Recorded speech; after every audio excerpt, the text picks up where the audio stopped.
Welcome to another episode of Wampa Radio. This is episode number 21.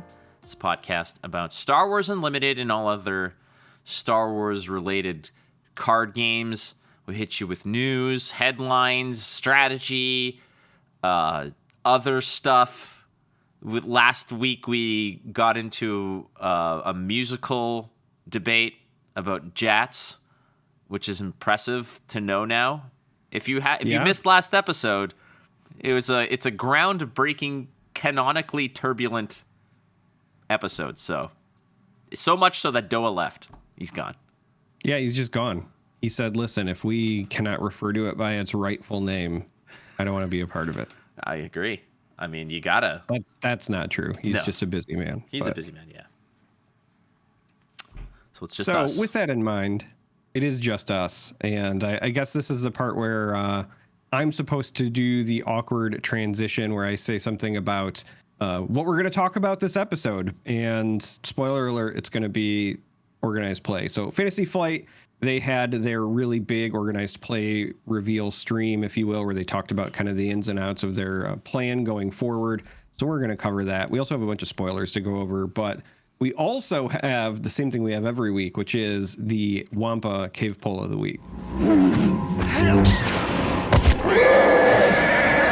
This week's Wampa Cave Poll, we'll have to wait for like a brief second here, because do you remember last week when I mentioned that when I was in Milwaukee, there was a wonderful person who came up to me at the tournament, at the Flesh and Blood tournament, and said, "Big fan of the show." And it turned out to be Wampa Radio that he was referencing.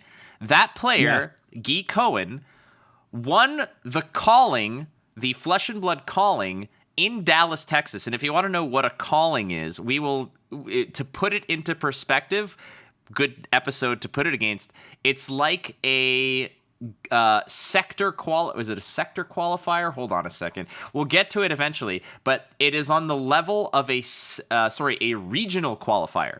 So it's the equivalent. So the dude that we were talking about last week won the equivalent of a regional qualifier.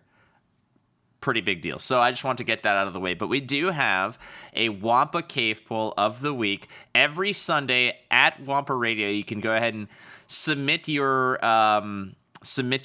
options. And again, like every week, it was met with friction. It was met with disgust. It was met with all kinds of stuff about how we are very narrow-minded. We don't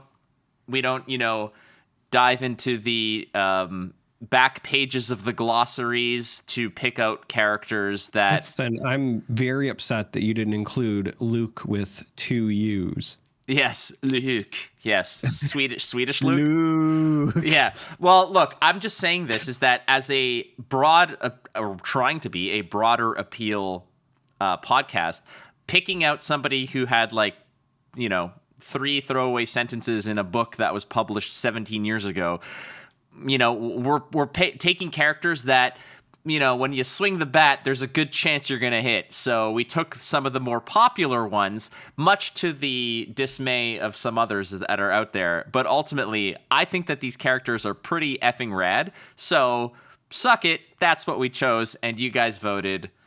So the question this week was, what Legends character do you want to see in Star Wars Unlimited? Legends obviously being the non-canonical stuff, like once the Disney acquisition happened. The options were Dash Rendar, Mara Jade, Corran Horn, and Shizor. So, Charmer, who did you select? I went with the only choice in my opinion, which was Mara Jade. I cannot begin to tell you how much that character changed my view of Star Wars, not just from the books and the material, but also from our beloved Decipher Star Wars card game. And the reason for that is because when I saw the character as a card, so obviously it's portrayed as a person, and it really made it oh, that could actually be a thing I could see in the films, because back then we didn't have TV series and 10 feature films and whatever. Like we just had the original trilogy. It really brought it to life for me, and it was just such a cool concept to me at the time. The idea of like the Emperor had a secret apprentice, and then we get the card and Decipher, and the character looks badass, and they have a purple lightsaber. This was like pre Mace Windu, mind you, right? So I saw the purple lightsaber, and I was in. That was all I needed to know. It is like I liked the character before, but the moment I saw that Decipher Star Wars card, I was just like, okay, this is my new favorite character in Star Wars. And it was for a very long time, obviously not canon anymore, so I can't really make that claim, but this was an easy choice for me. If she was not on the list, I would have picked Dash Rendar.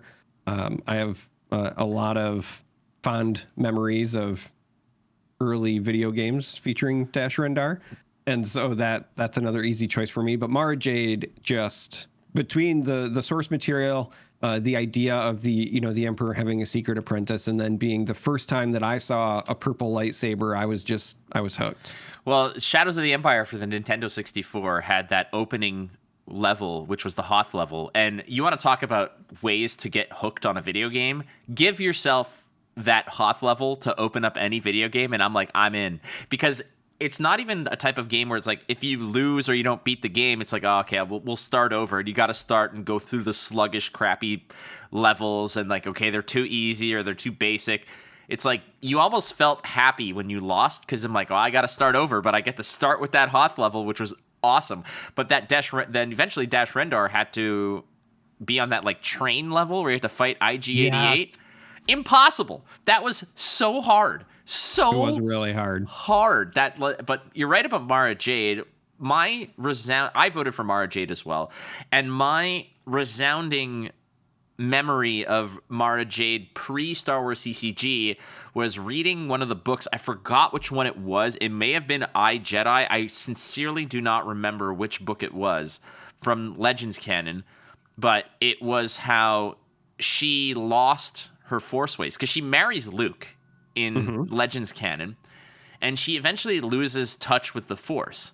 So I remember this scene in the book where Luke's trying his best to get her reconnected with the Force, and he's like, maybe some lightsaber play will get you there.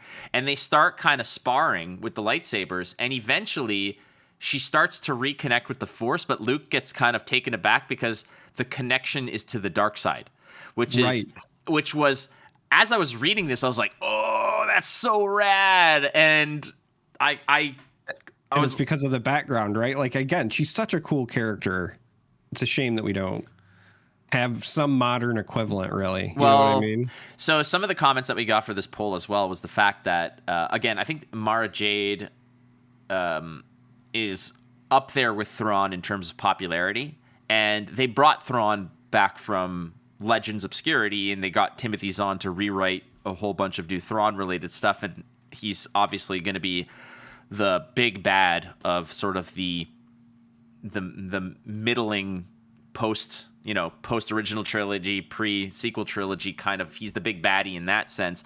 And say what you want about his appearance, I think that Mikkelsen does an incredible job of playing an imposing Thrawn. But the fact it remains is that if they're obviously not afraid to dig into that kind of lore and to bring Legends out of retirement, as it were. Mara Jade's next on the list. Like, it's that, or it's like they're going to save her for some humongous type of thing. Listen, it's Disney. I know we're going to get her at some point. It's too much of a cash cow for them not to. I think my biggest problem, though, is that at this point, they've kind of exhausted all the avenues that really made her who she was, right? We can't have her be Luke's wife or have any of that part. And the idea at this point of her being like a hidden, apprentice to the Emperor doesn't really make a lot of sense, because one, we're well past all of the Emperor stuff, but two, most people are just kind of tired of the Emperor because he somehow came back, and people just groan now when you think of any modern references to the Empire because it got soured.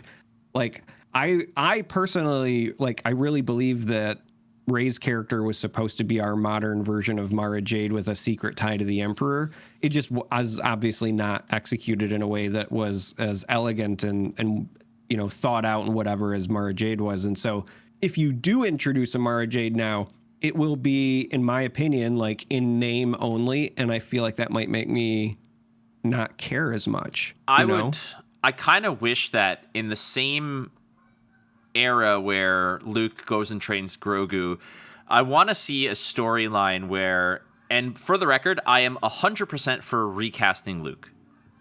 CGI be damned. They've recasted a bajillion different characters. Give me Sebastian Stan. Oh, for sure. He Luke, looks like 100%. him. Yeah, so much. If you can do that, like they're characters, okay? If you're gonna get hooked on an actor playing a character, you need to separate that kind of reality that people age, and you can't have Harrison Ford playing Indiana Jones anymore, as much as you can't have him play Han Solo from, I get it with if the timelines line up, that's fine. But let me just finish this real quick. Which is recast Luke. I want to see a scenario or a storyline where he wants to rebuild the Jedi Order, but he has to deal with all the sort of Sith Empire remnants first that are hunting him, and maybe he meets Mara Jade, who was an acolyte or, one of those sort of force, like dark force wielders, that he then turns over and then loses. And like, I can see that around the sort of, she's there as part of building the temple. Maybe part of why he got so freaked out about Kylo Ren, about Ben Solo turning to the dark side, is because he saw it happen with Mara Jade and what he had to do with her and how that kind of happened and stuff like that. Like, I'm just giving you this for free. Yeah. This is all for free. I am fine with that, and I would even like it if, going a step further, maybe she wasn't truly Sith to start. I love what they have done with Lord Balin as far as kind of giving us a window into gray Jedi, right? People who are not necessarily true Sith, but they're not committed to the light either. So I would love for her to be almost like a, kind of like a Ronin, right? Like, I know that term has kind of now been used in Star Wars canon, but just like the idea of she was wild, and so Luke does recruit her to help at the temple, tries to teach her ways of the light, and then I guess I would be fine with something like that. But I do, you were speaking about like, hey, actors being attached to characters, and I just keep like kind of chuckling to myself that, isn't it weird there are some characters that we say to ourselves, like, they're not allowed to be recasted, or that person is, that character in my mind. But then there are so many properties where not only are there multiple people who have played them, but it's almost like a passing of the torch thing, right? Like, we all have a favorite Spider-Man or a favorite Batman or a favorite James Bond. Yeah. And these are huge, iconic characters, right? And so don't get me wrong, like, I love Mark Hamill and I really like Luke Skywalker, but I think it'd be pretty cool if, during my lifetime, we got to have a few other people take a shot at it. You know what I mean? Look how Ewan McGregor absolutely just elevated Obi-Wan Kenobi. And this is not to take anything away from Alec Guinness, who was that character. But I would argue that Obi-Wan Kenobi is as much, if not more, Ewan McGregor's character than it ever was Alec Guinness's. And again, that's like saying, well, one's a 100 on 100 and the other's a 99 on 100. I'm not saying that one is trash. I'm saying that I'm pretty sure by now, I would say that if you're saying which actor is Obi-Wan Kenobi, it's Ewan McGregor. That's who it is. I think and it's not just a matter of he has more screen time as the character. I think that the life he breathed into the character, what he did for that character was better than Alec Guinness. And I get it. Like, there's a finality to it, because everything you do as Obi-Wan Kenobi essentially then leads to that. It's to me, the biggest tragedy of Star Wars is that the sequels are printed and published, and everything prior to that has to eventually funnel into that finality, which ruins a lot of it for me, unfortunately. But I think that, much like James Bond, I have a favorite James Bond. It's Daniel Craig. And I've watched almost all of them. And I'm like, but again, when you're casting a new one, in my head, I was like, dude, get any of these other, get like Idris Elba, get this person, that person, whatever. I'm like, I want to see what they bring to that character, because right, Daniel Craig brought this visceral physicality to it, this ruthlessness to the character, whereas, Pierce Brosnan brought this suave, snappy kind of, a little bit more. He's more happy to be James Bond than the other Bonds were, Yeah. He's got like the kind of playboy appeal. Yeah. Right. Whereas Daniel Craig feels more like the assassin version of Bond. He is very physical. It's like Iron Man versus War Machine, Yeah. It's kind of how it is. Like Pierce Brosnan is Tony Stark. He loves the playboy thing. He loves the gadgets, the craziness, the wisecracks. Daniel Craig is War Machine in that I have the same access to the stuff you do, but I'm not going to be flashy about it. I just want to beat the piss out of you with as effective an arsenal as possible.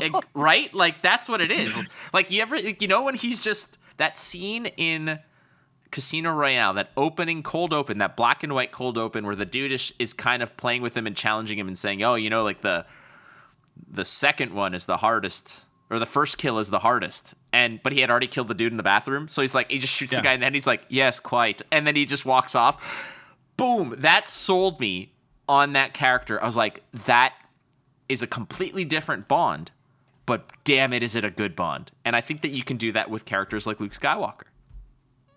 Yeah, it is something until really this moment, I hadn't really reflected on the fact that there are some franchises that for whatever reason feel like sacred, and not even just to me, but to millions of other people. And yet there's so much joy that I've gotten in my lifetime from seeing multiple people portray a character. So, all right, let's get to the results. Now that we're fully we got derailed, results. Let's get back on. So here are the results, ladies and gentlemen, boys and girls. It seems like most of us are on the same train, which is Mara Jade with 57.9% of the vote. Tied for second, Dash Rendar and Shizor, both of Shadows of the Empire fame, 15.8% apiece. Corran Horn, way in the back of X-Wing fame and Jedi fame, who did become Force sensitive. Cool little bit from the Corran Horn storyline. He had trouble using the Force from like a telekinetic perspective, and in one of his exercises, he thought that he was moving this gigantic rock, and he's like, I'm doing it. And then when he realized it wasn't that he moved the rock, it's that he persuaded everyone around him that he did. So he realized that his strength with the Force was persuasion, which I thought was a really cool scene as well. So there you have it. Mara Jade. I think we can all agree on that. And then, as you said, Dash Rendar. But I'm actually really surprised that Dash was tied with Shizor, or as I like to call him, Shizor the Black Sun, formerly known as Prince. He was a prince of the Black Sun. He had an entourage. He had like groupies. Shizor kind of looks like the symbol. I bet he plays a mean guitar. Definitely. But I'm surprised he tied Dash Rendar. I would have thought Dash Rendar was going to be a clear second. I think Shizor's a really cool character. I would have put Shizor second. I mean, he's like the Jabba the Hutt. Like, he's a crime lord syndicate minus the grossness. He's an outstanding character. I felt like Shadows of the Empire, specifically like the video game, would have elevated him a bit more in terms of popularity, not in terms of like the character, just in terms of popularity. And like, let's be honest, the more people are exposed to a character, the more likely they are to like said character. So. All right, so we're going to do a little bit of a little swapperoo here. We're going to hit you with the spoilers before we give you the headlines, because the headlines is essentially going to be the meat and potatoes of this entire thing. So let's start with the spoilers in chronological order as we get. The first one being, it's a rare card, a 7-drop Villainy Vigilance, a ground unit, Count Dooku, a.k.a. Darth Tyrannus. It's a 5/4 Force Separatist Sith. He is shielded, built-in shielded, and it says when played, you may defeat a unit with 4 or less remaining HP. I think that this card is amazing. Amazing. I think that this card is really damn good. This card is very good. If you're somebody who, like me, is coming from like the Elder Scrolls Legends, this feels very much like what you would have played as a staple in mid-range sorcerer in that game, right? The shielded keyword is just like ward in that game. So you get a body, you also get removal, and it's 100% worth it when you're trying to take control of the board, wrestle for things. I think the card is outstanding. I do, however, find it very interesting as we consider, flow of the game and potential mirror matches and things like that. I find it interesting that he has exactly 4 health, and then he defeats units with 4 or less health. And Yes. it is unit. It's not non-leader unit. It's not whatever. So like he can blow up leaders too. But I do love the idea of you're going to have these situations where, Spider-Man the meme. first person to play Count Dooku might lose because it's like, all right, I play mine to, get rid of a unit, and then they play theirs to get rid of my count. And then we keep going back and forth until, there's just one count remaining or somebody else stop the count or whatever the case may be. But I do appreciate that he has exactly 4 health, and that it's going to make some of those tense, moments like really stand out gameplay wise. So I'm going to draw a parallel to this to Magic the Gathering. Ixalan's Binding was a card that said basically it was an enchantment that targeted another permanent and would basically exile it underneath that card. It would basically like eat that card. And the text said, while this card is in play, your opponent may not play cards that are the same as the one it ate. And if you played against another player that played Ixalan's Binding, they would Ixalan's Binding something of yours, and then you Ixalan's Binding their Ixalan's Binding, which would free up your unit, and then they couldn't play Ixalan Binding anymore. So it was definitely a game of chicken, much like, I don't know if you remember this, Charmer, at the height of Lightning Briar for Flesh and Blood. If you played Tome, Gorganian Tome, yes, Gorganian Tome was a card that basically said, if you play it, draw a card. However, draw an additional card for each Gorganian Tome in all of the graveyards. And it was a legendary card, so you could only play one. So it was basically, if your opponent played it first, they draw 1 card. But if you play it next, you draw 2. So it was another game of chicken. And let me just say, if you're not familiar with Flesh and Blood, cards are the premium currency in that game. Yes. So here we're going to likely not have many situations where players are really fighting attrition because we get to draw 2 cards per turn. There's plenty of card draw baked into the game. The game flow is different. In Flesh and Blood, if a card says like draw a card, it's a massive deal. So getting to get to 2 for free was just insane. Well, a lot of the card draw in that game was conditional. Either the card that drew you a card had no inherent effect outside of drawing you a card, or it was conditional. It's like, okay, draw 2, but they have to be this color and you can put them in your hand, or draw 2 and you have to be 2 different types and you put it into the, it wasn't easy to draw cards or it isn't easy to draw cards in that game. Anything else on Count Dooku before we move on? No, I think that just about covers it. I think that it is a fantastic card. It's a rare for a reason. It will see constructed play. It'll absolutely see limited play. It's going to be a bomb in that format. It's just a good card. All right, you're up. So next up, we have Bosk. This is a 5-cost cunning and villainy ground unit. Has a 4/5 stat line with the tags Underworld and Bounty Hunter. Also has Ambush, so when you play it, you can ready it and attack another unit. But the next line of text is what really has me excited, which is when you play an event, you may deal 2 damage to a unit.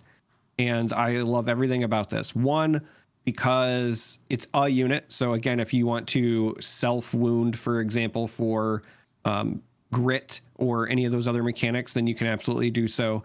It's also when you play an event, so you can get multiple triggers from this. It immediately creates a board state of tension where if you lead off with this and you still have resources, it's late in the game, your opponent now has to say, okay, I have, the back and forth actions, so I have this action to deal with it, or he's going to start getting value, right? So I really like the design of this card. It makes me start thinking about all the ways that you can, play this and then maybe play cheap actions or things like that. It's in cunning, so there are going to be some. It's just a really well-designed card. This is a mage card, if I've ever seen one in my life, minus the ambush aspect. But basically, I'm talking Hearthstone, obviously, or the cards, KARDS TCG has a similar card called Commando #1 or something like that. Basically, this is a card mixed with cunning that makes it is a very much a cunning card, because cunning is all about it's all about trickery, it's all about disruption, and what you see is not necessarily what you get. You drop Bosk, maybe you attack a unit for an easy trade or whatever, but the ultimate part about this is that now you're starting to protect Bosk, because Bosk is in himself an engine. And when you say an engine in card games, I mean something that will generate additional value over time. The longer it's on the board, the more value it gets. It's an engine card. If you're a Gwent player, you know exactly what I'm talking about. For Bosk, with cunning, I want to see what more of the trickery type cards are. The bounce effects, the tap a unit type effects, the things like that. That's what I want to see, because a 4/5 stat line for 5 is nothing great. The ambush tag on it, still so-so. It's the fact that... Well, look, I like the ambush thing, but the way that I view this and I view cunning is you put Bosk and maybe some other thing that has a when you play an event type of thing. You're going to be playing your events to essentially keep them on the board while you're poking away and dealing damage with stuff. Like, I think that Bosk is probably going to be a more protected card that you want to keep on the board. But then again, if your opponents are not playing...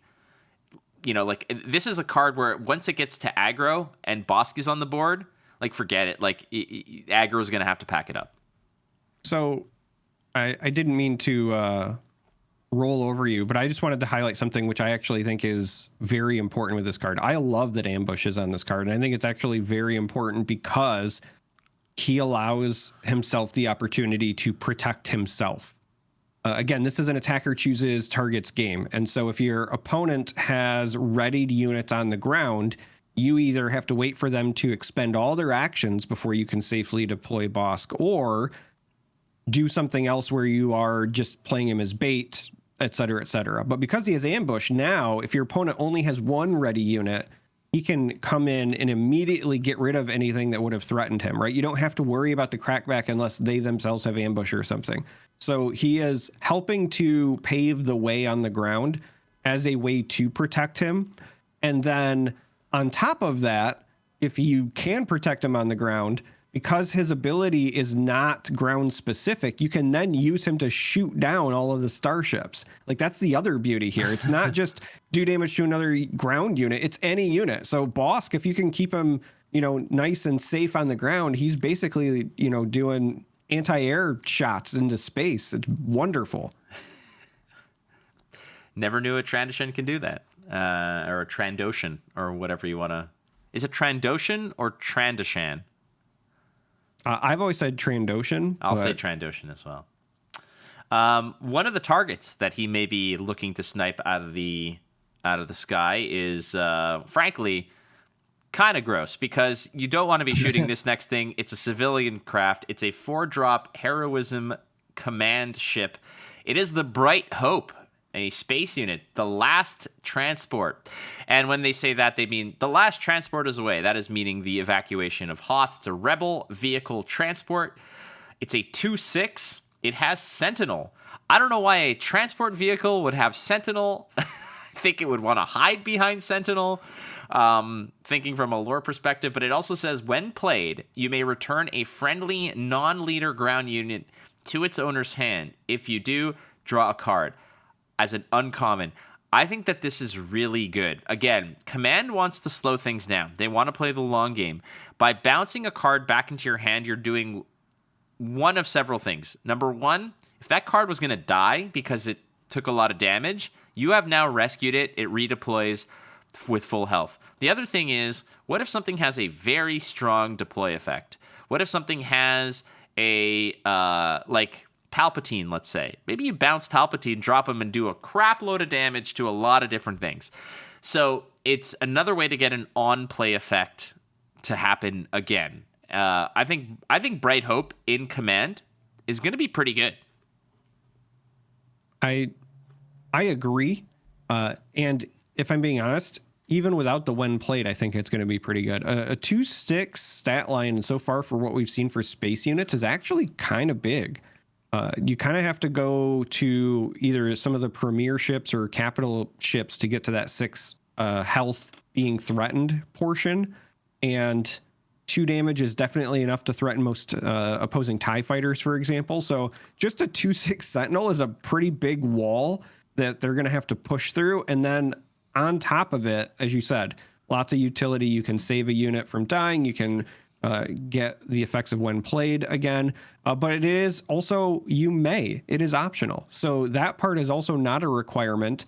But the draw card is very relevant. I don't think we're going to be card starved, but just because we're going to have a lot of opportunities to draw cards doesn't mean you're always going to draw what you're looking for. So there are definitely scenarios in any card game where you need to dig to find an answer to something, and this would again potentially provide a way to do that. So I think this is a very quality card, and it'll find a home somewhere. Next up, I'm very excited about this. This is actually one that when we got spoiled the artwork many moons ago, I was like, okay, give me this card immediately. Tell me what it is. Oh, I was going to let you do this one. All right. That's very kind of you, because this is one of I know. I was going to let you do this one. That's very nice of you. I appreciate that. So this is the next one, which, again, was spoiled from an artwork perspective many moons ago. This is Wedge Antilles, a 5-drop ground unit. Command and heroism. Remember, I think we were predicting it, right? Did you say command and heroism? I think you did. I said heroism aggression, I think is what I said. Yeah, I think that is what you said. And I think I said command just because of his abilities on the battlefield, if that makes sense. But... Well, he's a 5/5. So this guy funks, if you know what I mean. He's a 5/5 rebel. That's all he's got. Each friendly vehicle unit gets +1/+1 and gains ambush. This is awesome. So it's another one of those tribal leaders, I guess. It's for vehicles in that sense, where all your vehicles are going to get a buff, and they get ambush too. Dude, Wedge is a pretty big deal. And he's got a great stat line for his cost. Like this is a very good card. I am excited to kind of build around it. There's a lot of cards that when you're looking at them, if you can imagine them suddenly having ambush, you look at them completely different from an evaluation standpoint. And so as we get more and more of the set revealed, you'll just have to kind of keep in the back of your mind as you look at any of the vehicle cards, like, okay, well, what if I'm playing Wedge, right? How does that change what I'm getting out of this vehicle? And I really like what he enables. His effect is powerful enough that, like, when you play him, even though he by himself doesn't really do much, you still force your opponent to like have an answer or want to deal with him sooner rather than later. So he's fun. He is fun. I can't wait to get a hold of this bad boy, because he looks so damn, like, you know what, his facial expression now is him knowing that many years down the road, when you're up against the reincarnated Palpatine on Exegol, he is going to be relegated to a gunner seat, and he's not even going to get his own ship.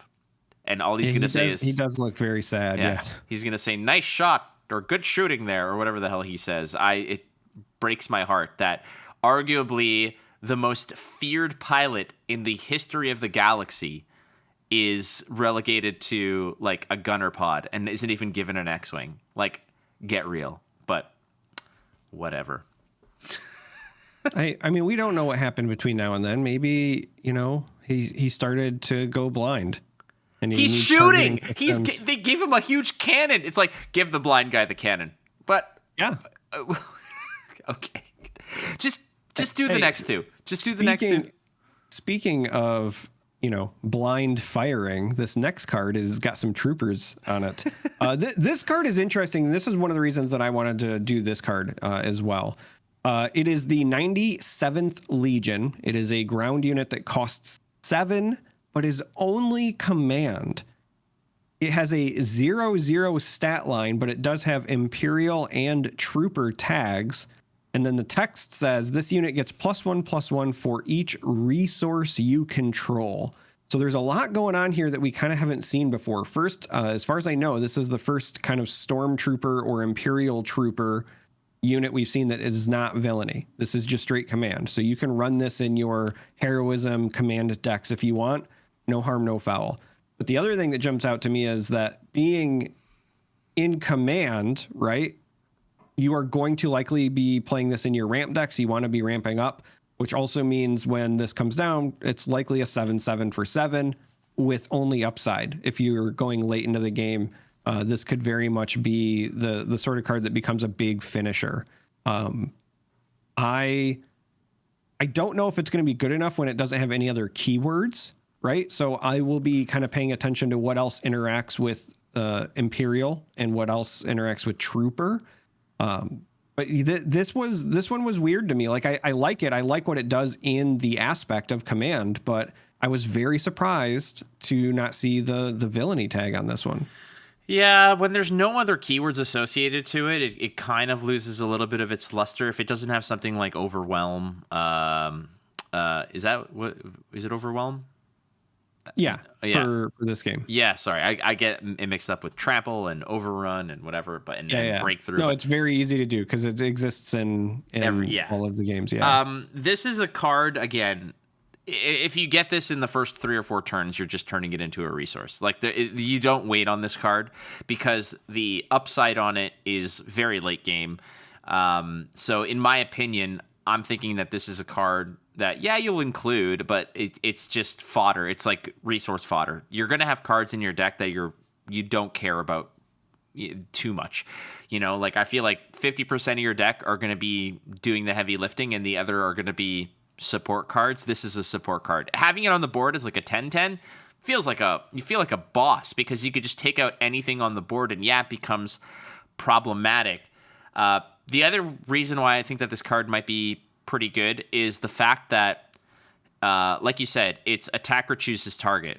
So if you just go face, you just go face, and there's nothing they can do about it. They got to have a sentinel or something to stop it. And where I really see it shining, it's a shame Doe's not here for this, but in limited, this card could be the kind of bomb that you would take highly in a pack if you already know that you're in command. So think like pack 2, pack 3. You're already in command. You might have a ramp card or two. And this is only an uncommon. It might even get passed to you. You could take this pretty early in a pack and have this meant to be your finisher because it's got a huge stat line. And in limited, you're not going to have likely as many ways to deal with this. I could see this definitely becoming the kind of, limited all-star finisher just because you're more likely to see this than some of the rare bombs, right? I agree on that. It's not like Magic where if you have a 10/10 without trample, like they'll just throw a weenie in front of it and just chump block it all day long if they can. Yeah. So without that, you're fine. And there's no flying in this. So you can't fly over a creature. Saboteur? Yeah, Saboteur is kind of like flying, I suppose. All right, you're up. All right, the next one is a mission briefing. This is an event card, has the plan tag. Costs 3 in aggression, and it very simply says choose a player. They draw 2 cards. Now, obviously, you can target yourself with this if you want some more gas, but I do like the fact that you can target an opponent and further mill them. There's a lot of mill options in Vigilance already. This would be like the more offensive version. Now, we did go back and check the rules, right? It's you take 3 damage per card that you're supposed to draw, but cannot. So late game, this is equivalent to pay 3, deal 6 to your opponent. But also, again, could be used to refill your own hand. There's a little bit of versatility here, and I dig it. I think this card is great. It's essentially Arcane Intellect from Hearthstone, but much better. Pay 3, draw 2. On your side, no problem. But if you are playing the mill version of a deck, or if you're looking to mill, if that's your outcome, that's your win condition, this is going to be, if aggression is part of that package, by all means, it's very important to either draw up to your important cards, or late game, you draw this off the top and you see that your opponent has 1 or no cards left. You get them to draw, and then essentially the rules state whenever you are to draw a card and there is no card there, you take 3 damage to your base, and you draw 2 cards a turn. Keep in mind. So you are just putting them so much closer. It's like 20% of their life total, right? Like off a 30 health base, or potentially less if it's a 25 health base. So mission briefing, good card. Okay. Wow, he is angry. Next up is a 2-cost villainy command unit. It is a ground unit, General Tagi or General T. Mr. T. It's Mr. T who pities the fool because he is a concerned commander. And how is he pitying said fool? Well, he's doing so as a 2/2 Imperial official. And when played, give an experience token to each of up to 3 trooper units. We have Trooper Tribal. There are plenty of those. And experience tokens are essentially +1/+1s, right? And they count as upgrades, which I learned. So there we go. General Taji. Low to the ground. It's a 2/2. Get it out early, which can be problematic because I would prefer this card as like a 4-drop with bigger stats, because if you're playing this on curve, you probably don't have 3 troopers to buff up. So it can be awkward on curve, but picking it up mid-game to late game is not going to crush you. I actually kind of like that it is a smaller unit. And you just kind of know you're not going to play it on curve. But what it does open up is, if turn 1, you start with your 2 resources, maybe you play a 2-drop trooper, right? Turn 2, you play your second trooper. Turn 3, because you start with, 2 resources, we're up to 4 resources at that point. So you start with another trooper for 2, and then you slap him down as your other, and then you've spent 2 to get 5/5 in stats. Like that could potentially be a very quality opener that you would not, you would be 1 more turn delayed if he was like a 4/4 that did the same thing at 4 cost or whatever. So I do kind of like that you can pair him with another small play within a singular turn and still get some of that value. I think you're spot on there. I think that's a fair assessment. In which case you're not necessarily playing him on curve, but just after curve, which is fine.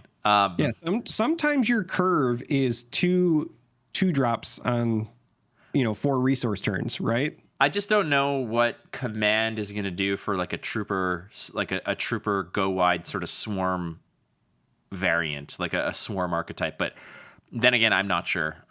We shall see. He feels like a Selesnya type of character, like a green white in Magic type of thing. That's exactly what he feels like, because green also has ramp, but it also has the ability to go wide with elves or whatever. Putting counters, Saprolings, +1/+1s. That is exactly what it feels like. All right.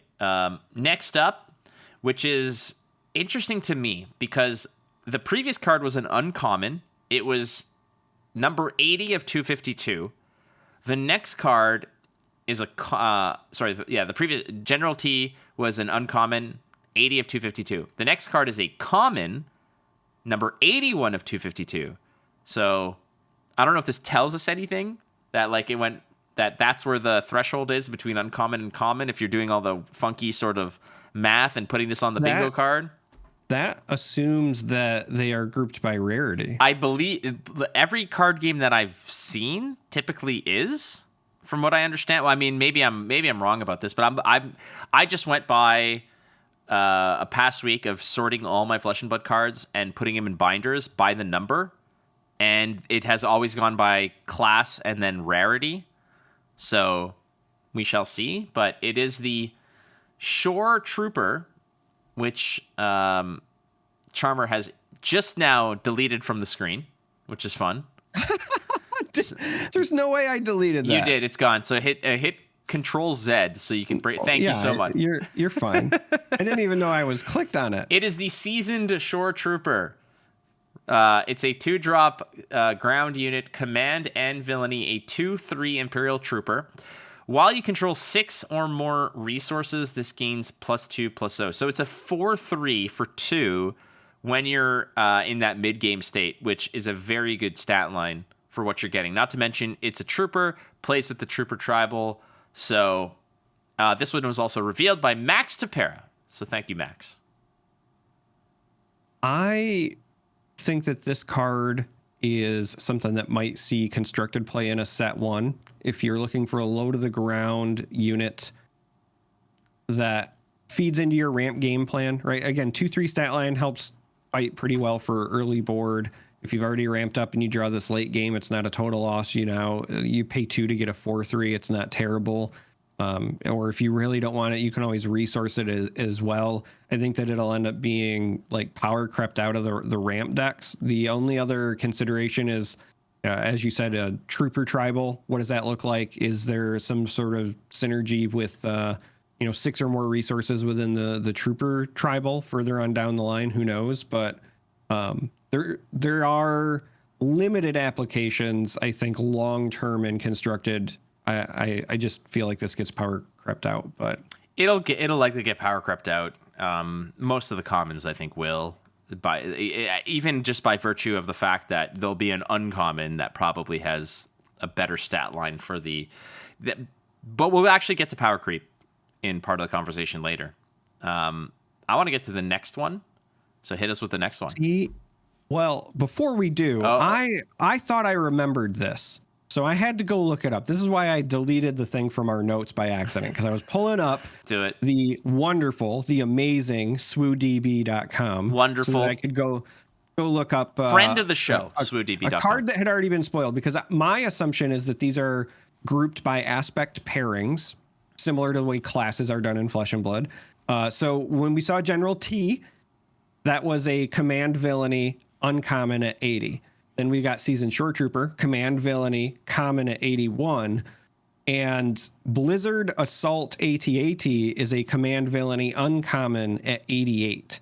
So it goes uncommon, then there's a common, then they're back to uncommons. And that's not alphabetical as far as their names go either. Damn it. Those are also all 3 ground units.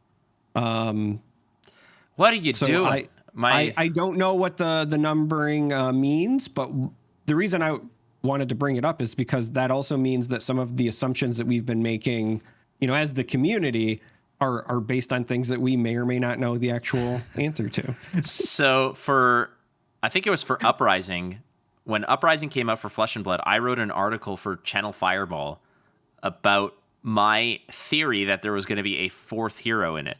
And I went through all the numbering of certain cards that came out. I went and put it against previous sets and how it was divided. I came up with this whole thing about how there's going to be a 4th one.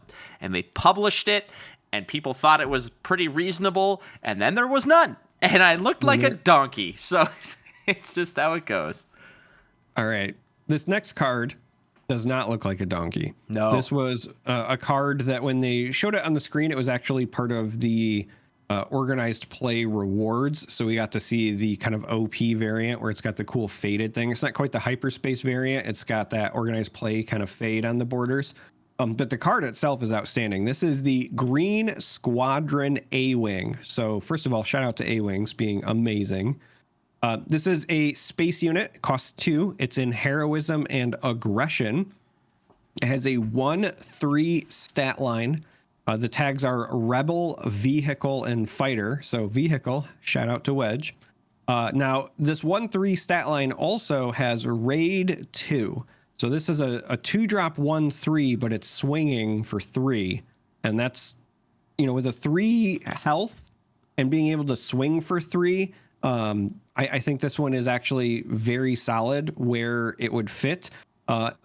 It's likely going to be, I think, compared to a card like Cantina Braggart, but the fact that this has that 1 attack so that units can't cleanly attack into it without taking some sort of retaliation is, I think, what separates this.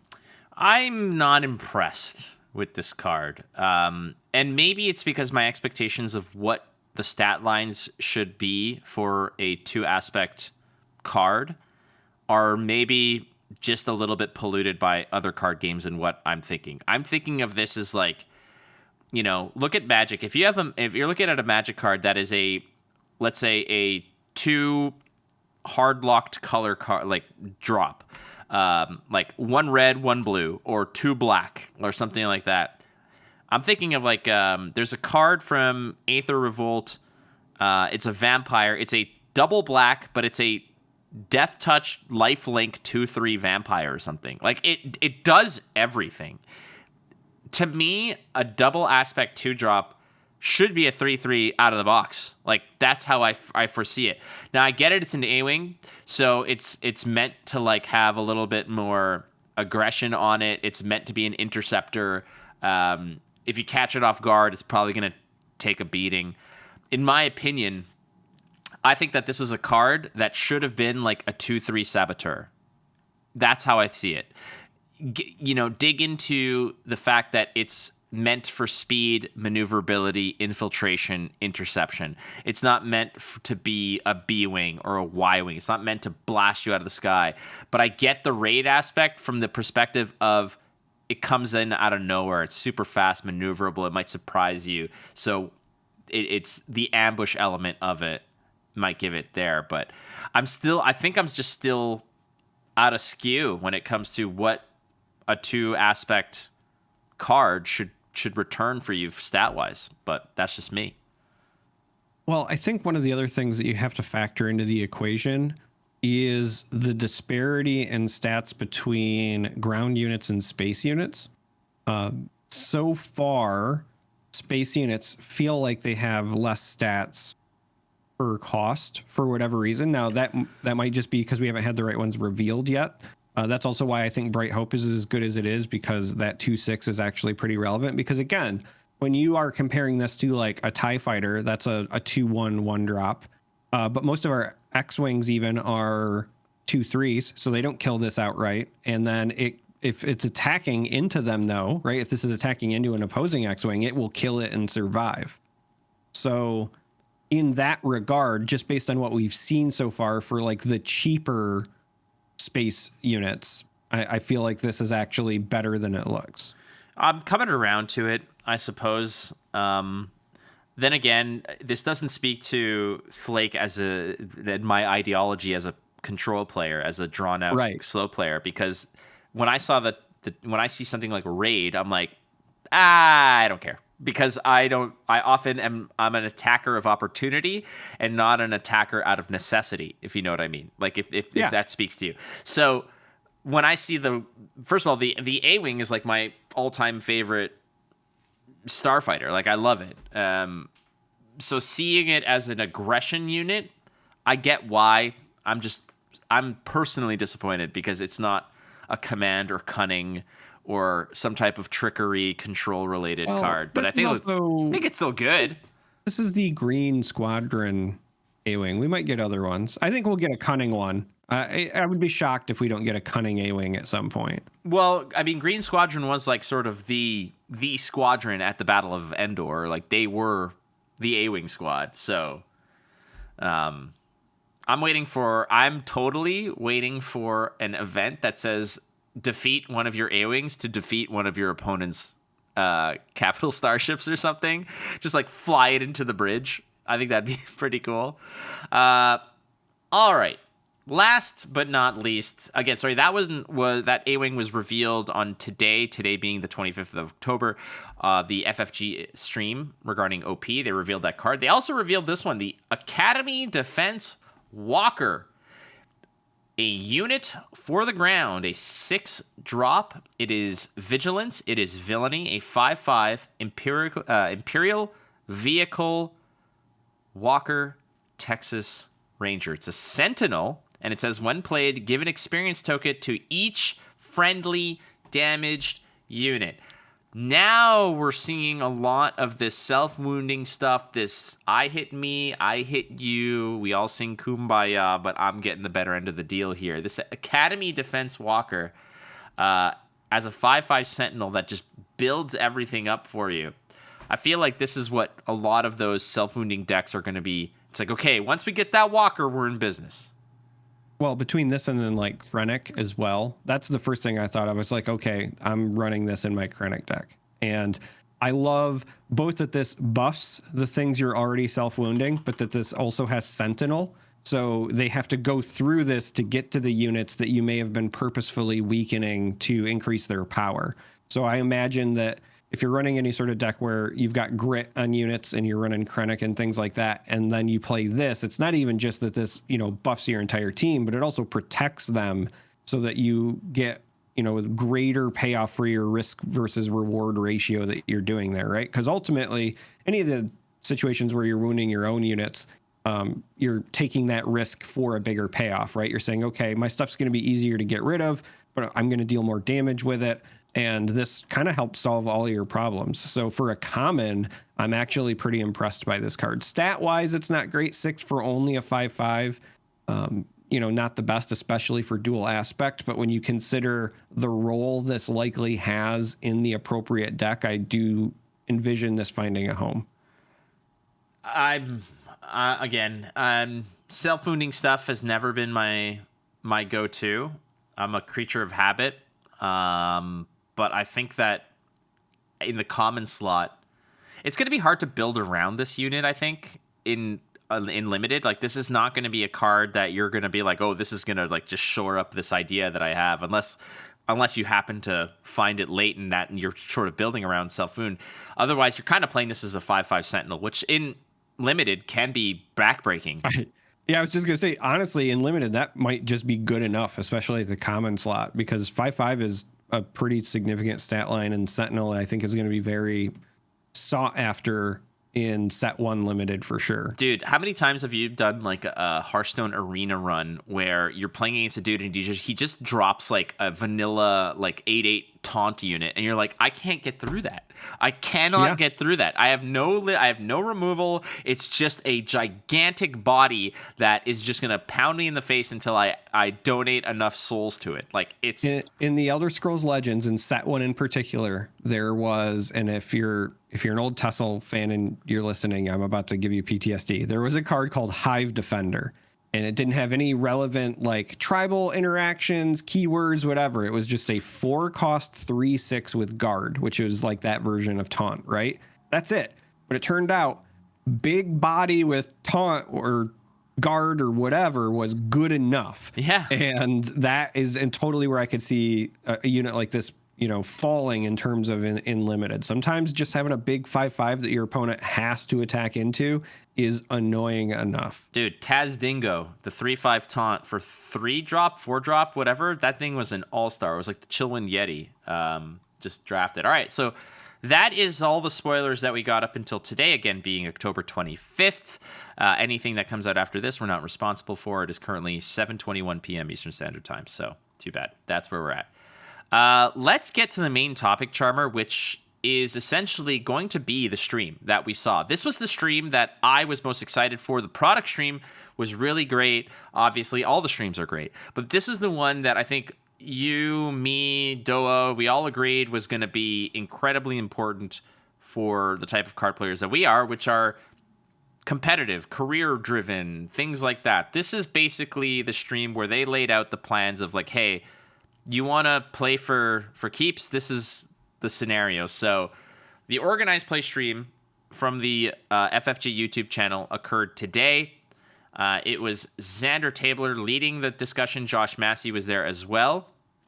And they led off with what you initially encountered at Gen Con, which is the C3 OP mantra. Yeah, so this was something that I had noticed right away when I went to Gen Con, because they had it on their shirts, like on the sleeves. And I first at glance, I did what everybody I'm sure has done, which is you're like, oh, it's a C3PO thing. But then I was like, no, it's C3OP. And so I asked Xander, I was like, hey, what is that?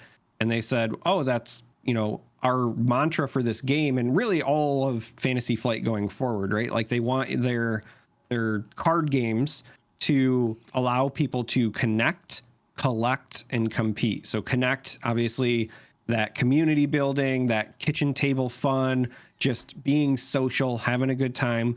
Collect, obviously, it's a trading card game for a reason. You get together, you trade, you find your collections. We now know that they're putting a big emphasis on that because of the hyperspace variants and all of that fun stuff.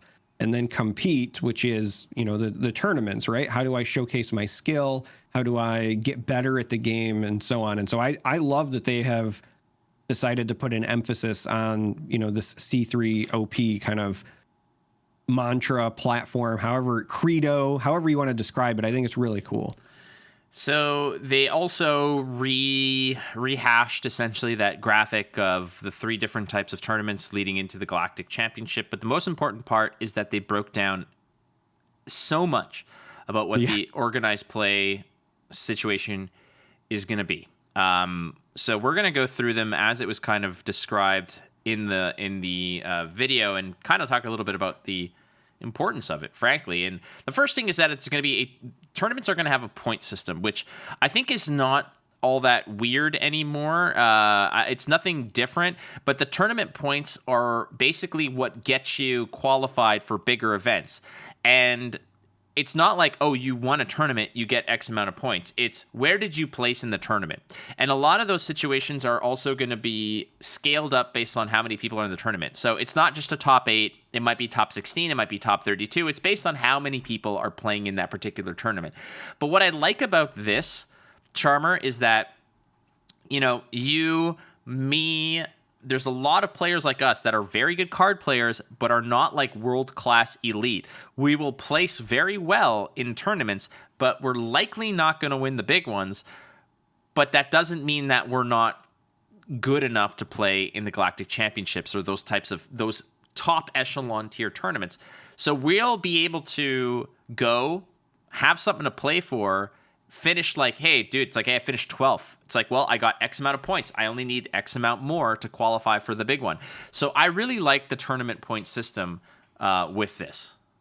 I like it for a couple of reasons, and you've hit the nail on the head, right? What it does is it allows people to really find new ways and new avenues to qualify for things, which allows them to continue to engage with the game. But I want to take it a step further, which is that card games absolutely have skill involved with them, but they're also still card games. There is a level of randomness and variance built in. That's one of the things that attracts us to it, but that can be frustrating if you are a very good player who just misses the window, right?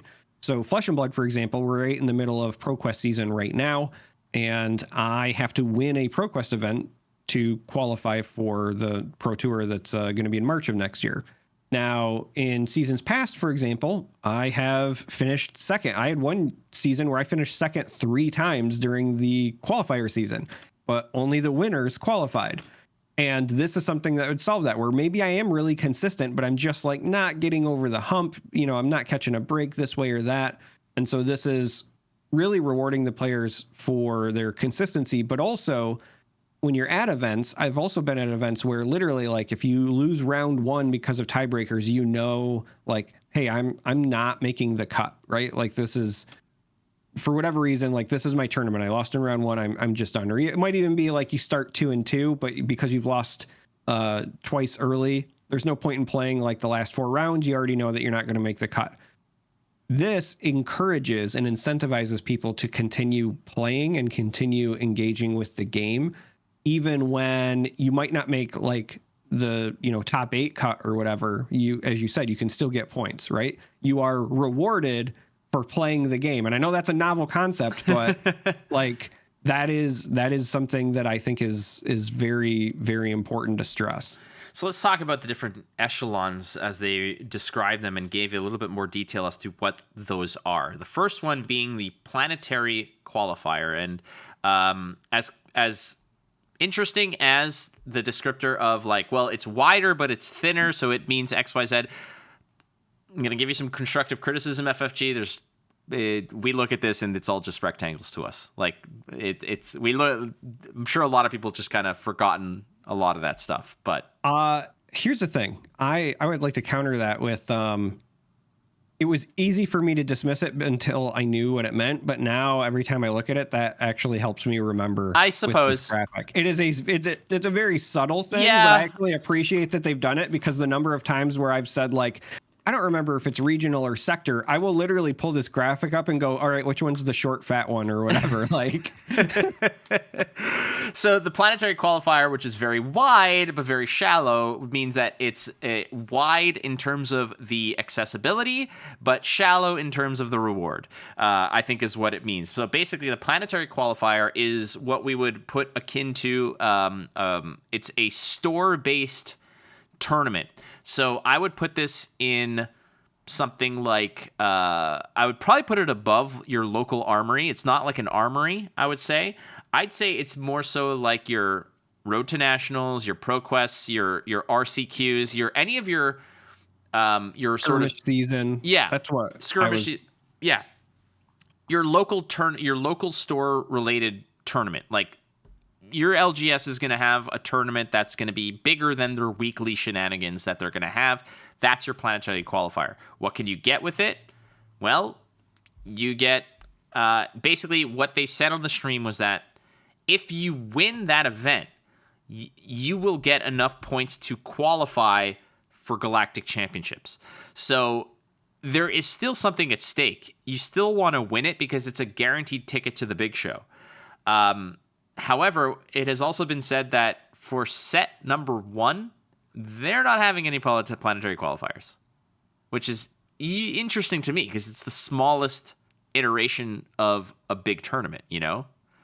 Yeah, I think it's because, and we're going to touch on this a little bit later when we start talking about timing. I think it's because we have a compressed window for the first year. Because it's release year and the game doesn't even release until March, and knowing what we know from some of the other things they've mentioned, I don't think they're going to do any planetary for set 1 because they're going to just jump into some of the larger events. Because again, all right, so I'll just say it, like spoiler alert or whatever, right? But there's galactic stuff that's supposed to be in the summer of 2024, right? So if you launch in March and then you're having a summer event, you don't have a lot of time to run those planetary ones in that window. But then going forward, right? So for that 2024 to 2025 season, when you get your full calendar year, yeah, I fully expect us to get them. But I think this is literally just a victim of the timing. I think so as well. It's just weird because, I mean, you know, if they release the game in like December, like we all want it to be, then we'd all be geared up and ready to rock and roll for all these big tournaments. But we get it. We get it, FFG. We're not going to complain.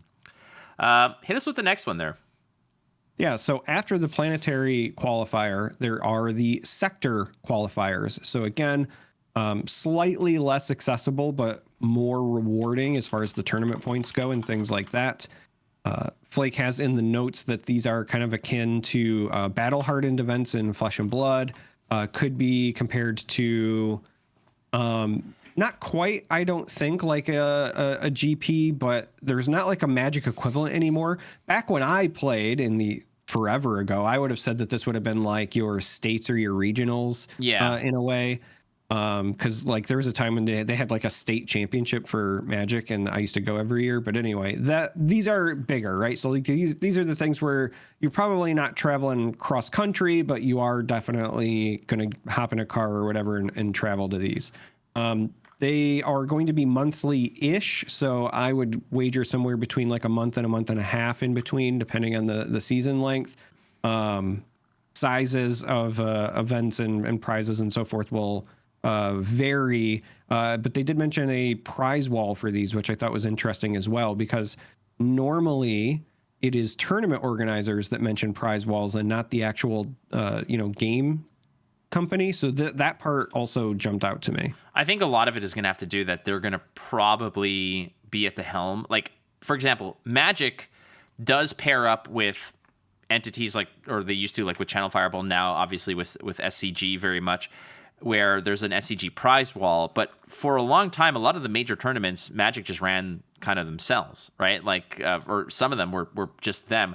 So they had to fund the prize walls and stuff like that. And if you want to know what a prize wall is basically when you're doing side events or you're doing events that reward tickets, you can then take those tickets to a prize wall and exchange them for like exclusive variants of stuff, alternate art cards, shiny cards, product, deck sleeves, mats, all kinds of cool stuff that's kind of aside from the major tournament prize structure, which they have not released yet. But this is basically your battle hardened. If you're a Flesh and Blood fan, it's your battle hardened. I would say that there's probably going to be between 10 and 12 of these for the year, and they're going to be all over the place. So there's probably going to be like a solid 6 in North America, and then another 6 around like Europe, Asia area, wherever the game is releasing, is my suspicion. So I'm kind of hyped about that, frankly. I mean, that's what we have right now. In terms of how we get engaged with other games, it's like, hey, there's SCG Con this city, and there's a 5K going on there. My guess is that these sector qualifiers are going to have like 10K prize pools.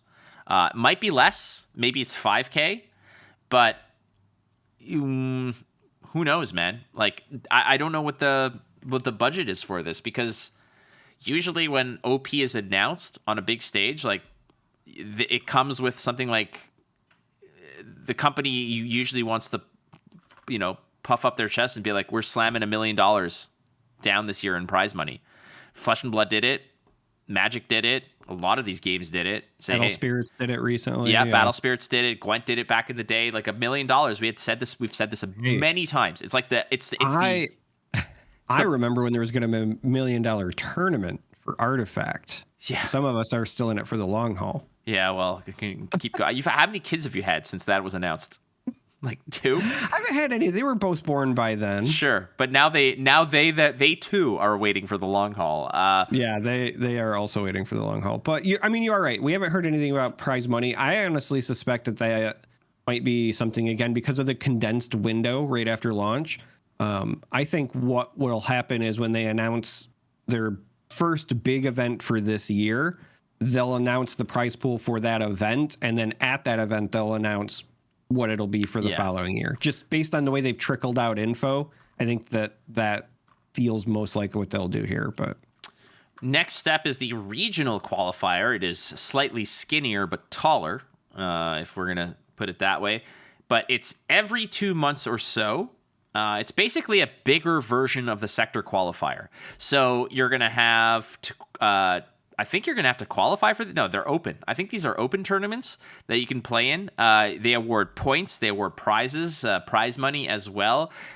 These are going to be 2-day affairs, from what I understand. It's kind of those things where you're going to have a day of Swiss and then another day of another couple of rounds of Swiss cut down to a top 8, as does most other major tournaments.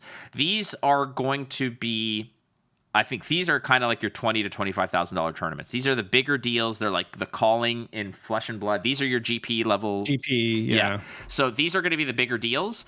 And it's essentially the way that they frame this is that these are kind of like weekend events. These are like your convention center events. You go, you have a weekend worth of cards. If you scrub out on day 1, you have a lot of stuff that you can do on day 2. You could win tickets, you could play for other stuff. There are kind of like second chance tournaments, much like the PTI events that are coupled in with Battle Hardens or Callings or whatever. It's basically the highest level of competition that you can get without playing in the Galactic Championship. So speaking of the Galactic Championship, hit us. Galactic Championship. We've kind of been alluding to it, but this is a point-based invitation tournament. So again, if you win some of these other events, you will earn enough points to qualify for it, or you can just qualify via points through placements along the way. But it is a point-based invitational. Now, something I asked them at Gen Con was, obviously, is there anything else for people to do if they don't qualify? And they said, absolutely, there will always be plenty of things for people to do at the events. So you can certainly expect side events, things like that. So if you don't qualify, but you still want to go to the Galactic Championship, I would highly encourage you to.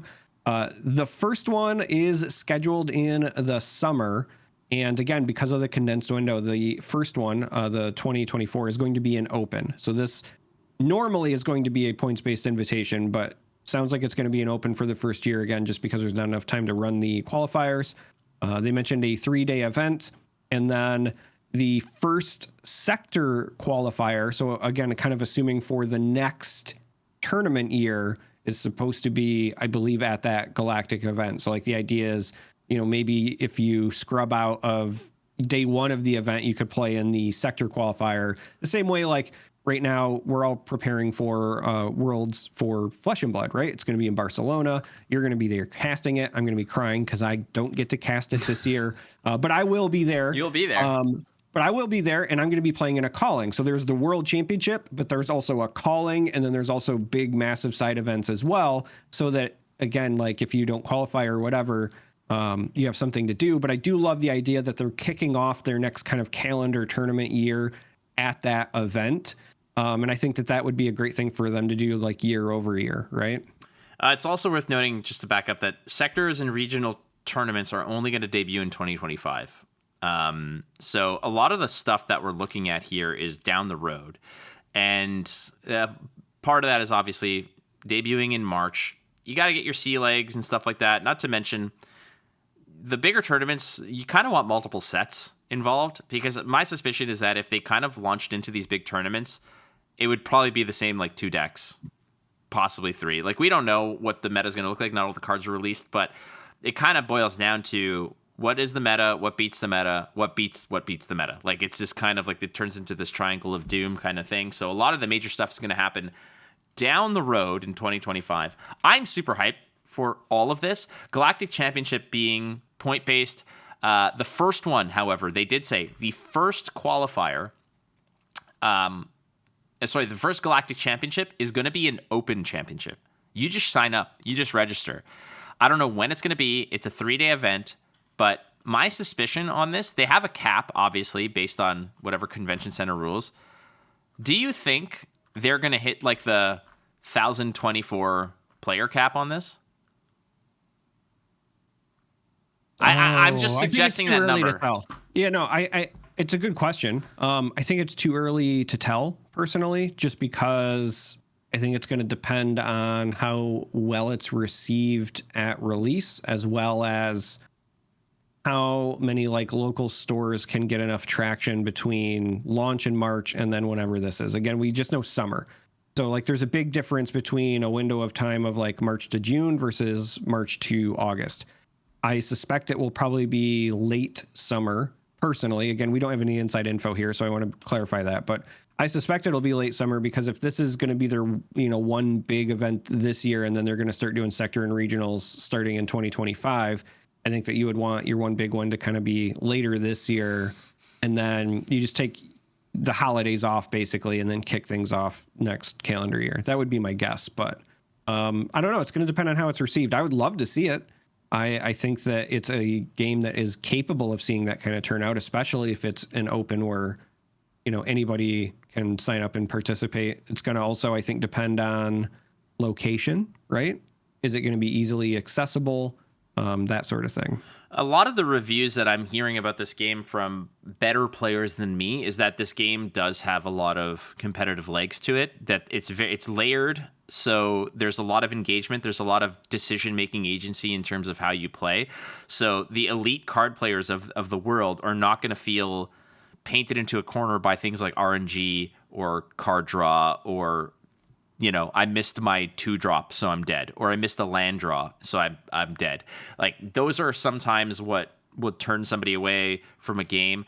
So from the design aspect of the game, the rule set, it's appealing. The other part of it is accessibility to the game, which I don't think it's sold out anywhere yet on pre-sale. I think it's going to be fine to acquire. It's going to be accessible for players. The other element is going to be prize money.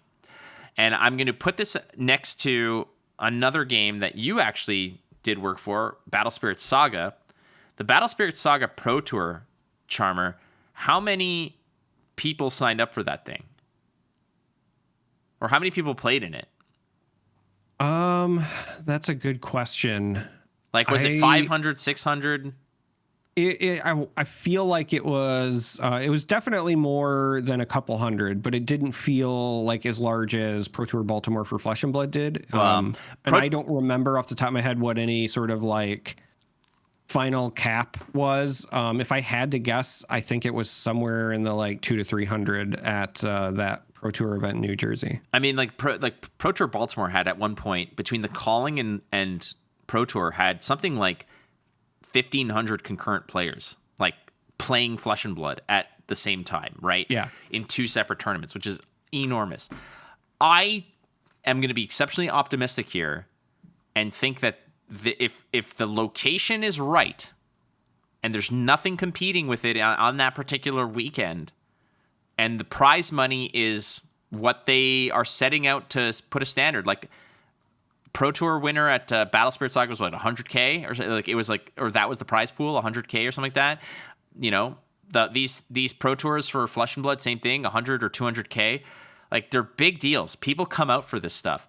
If location, accessibility, and prize money all align, I would not be surprised to see this tournament push 800 to 1,000 people. And I'm saying that,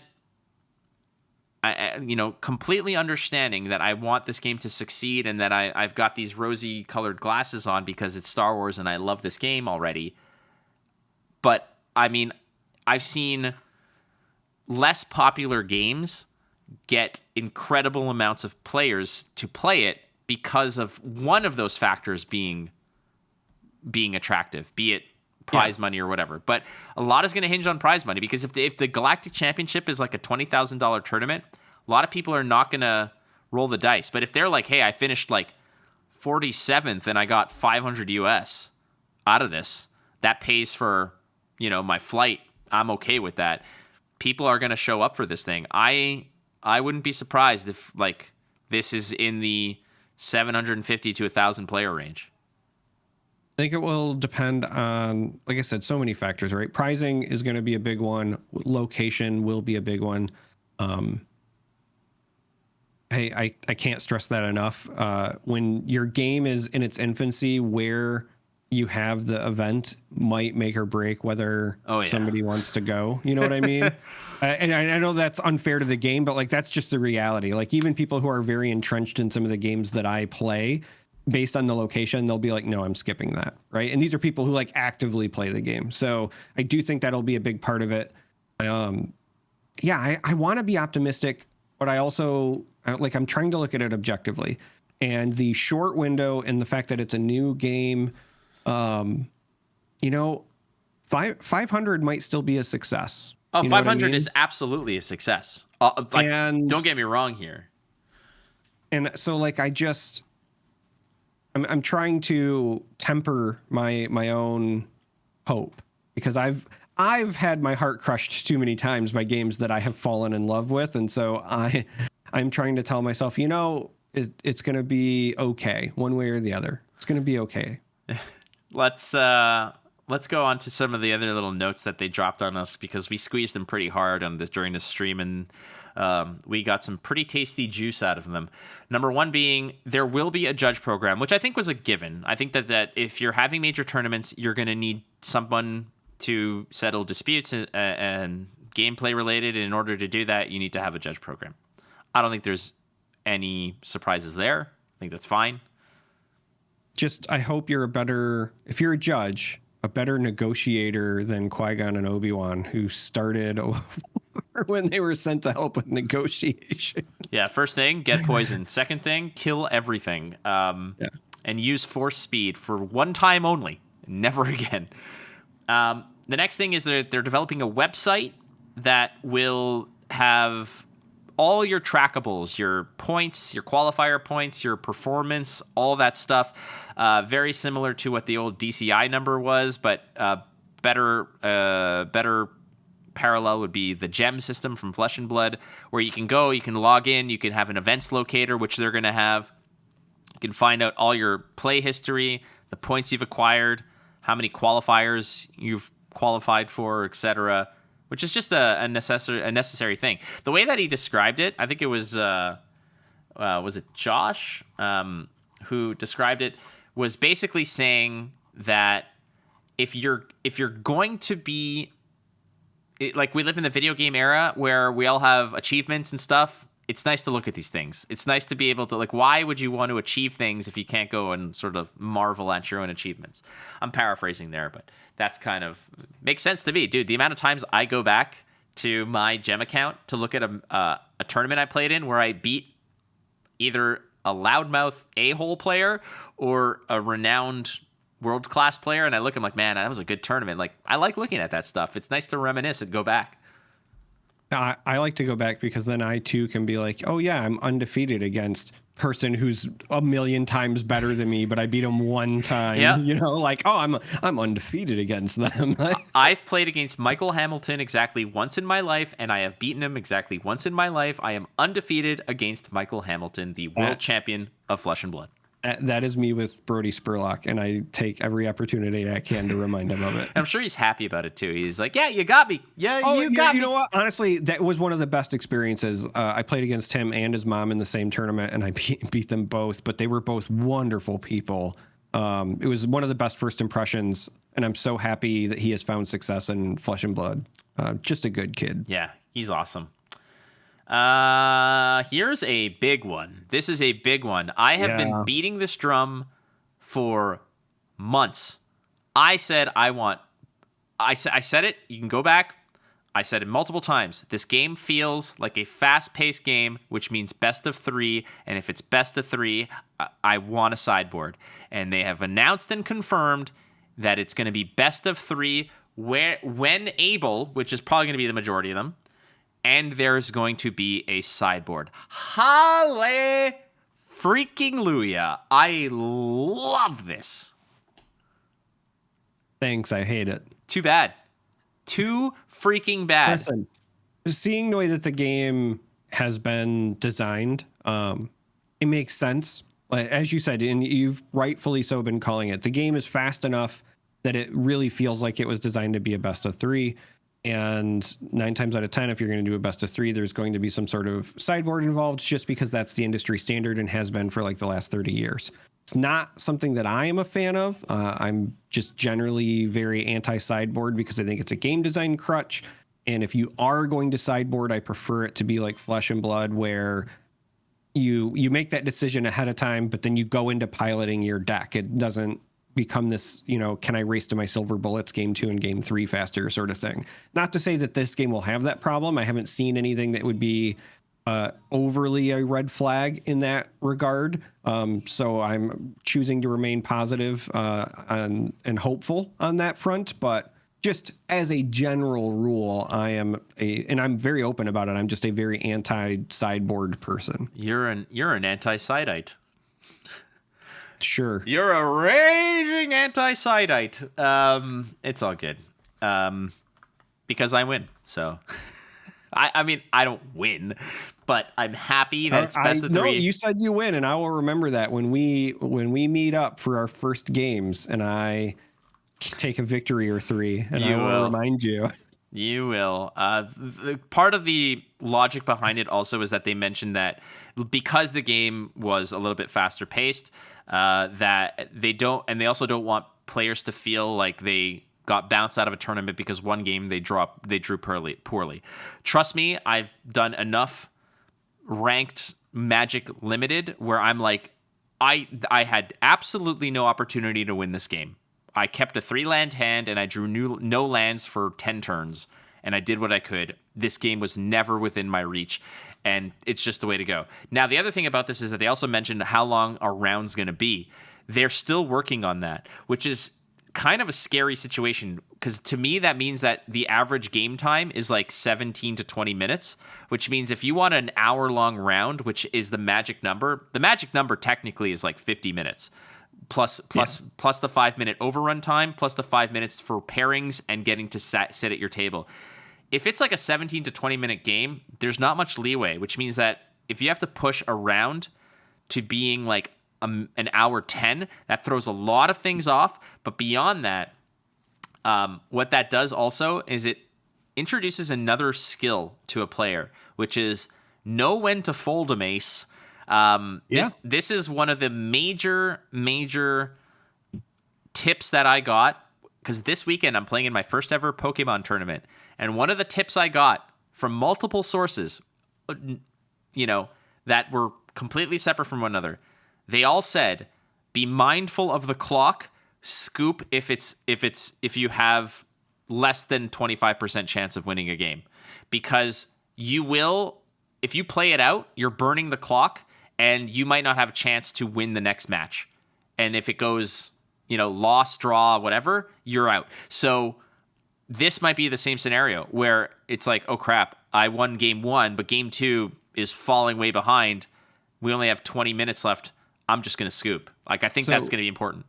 One of the interesting bits about just the design of this game is that it does require you to deploy your leader and your base, because this conversation is reminding me of one of the coolest like mental things that I'd ever seen somebody do. It was at a Magic event, and game one of the match, watched this person mulligan down to 4, realized even at 4, like their hand is garbage, right? So they mulliganed all the way to 0 on purpose on game one, and then made their opponent still go through their turns where they were playing stuff out while they draw turn pass until they got 6 or 7 turns in and they had a relatively like good idea of what their deck was. And then they're like, all right, I can see, let's go to game 2. And so they got to sideboard and their opponent was blind. Had no idea what they were running. I was like, oh man, that is like, if you've already mulliganed and you have no shot game 1, that is like such a heads up move. And big time. It's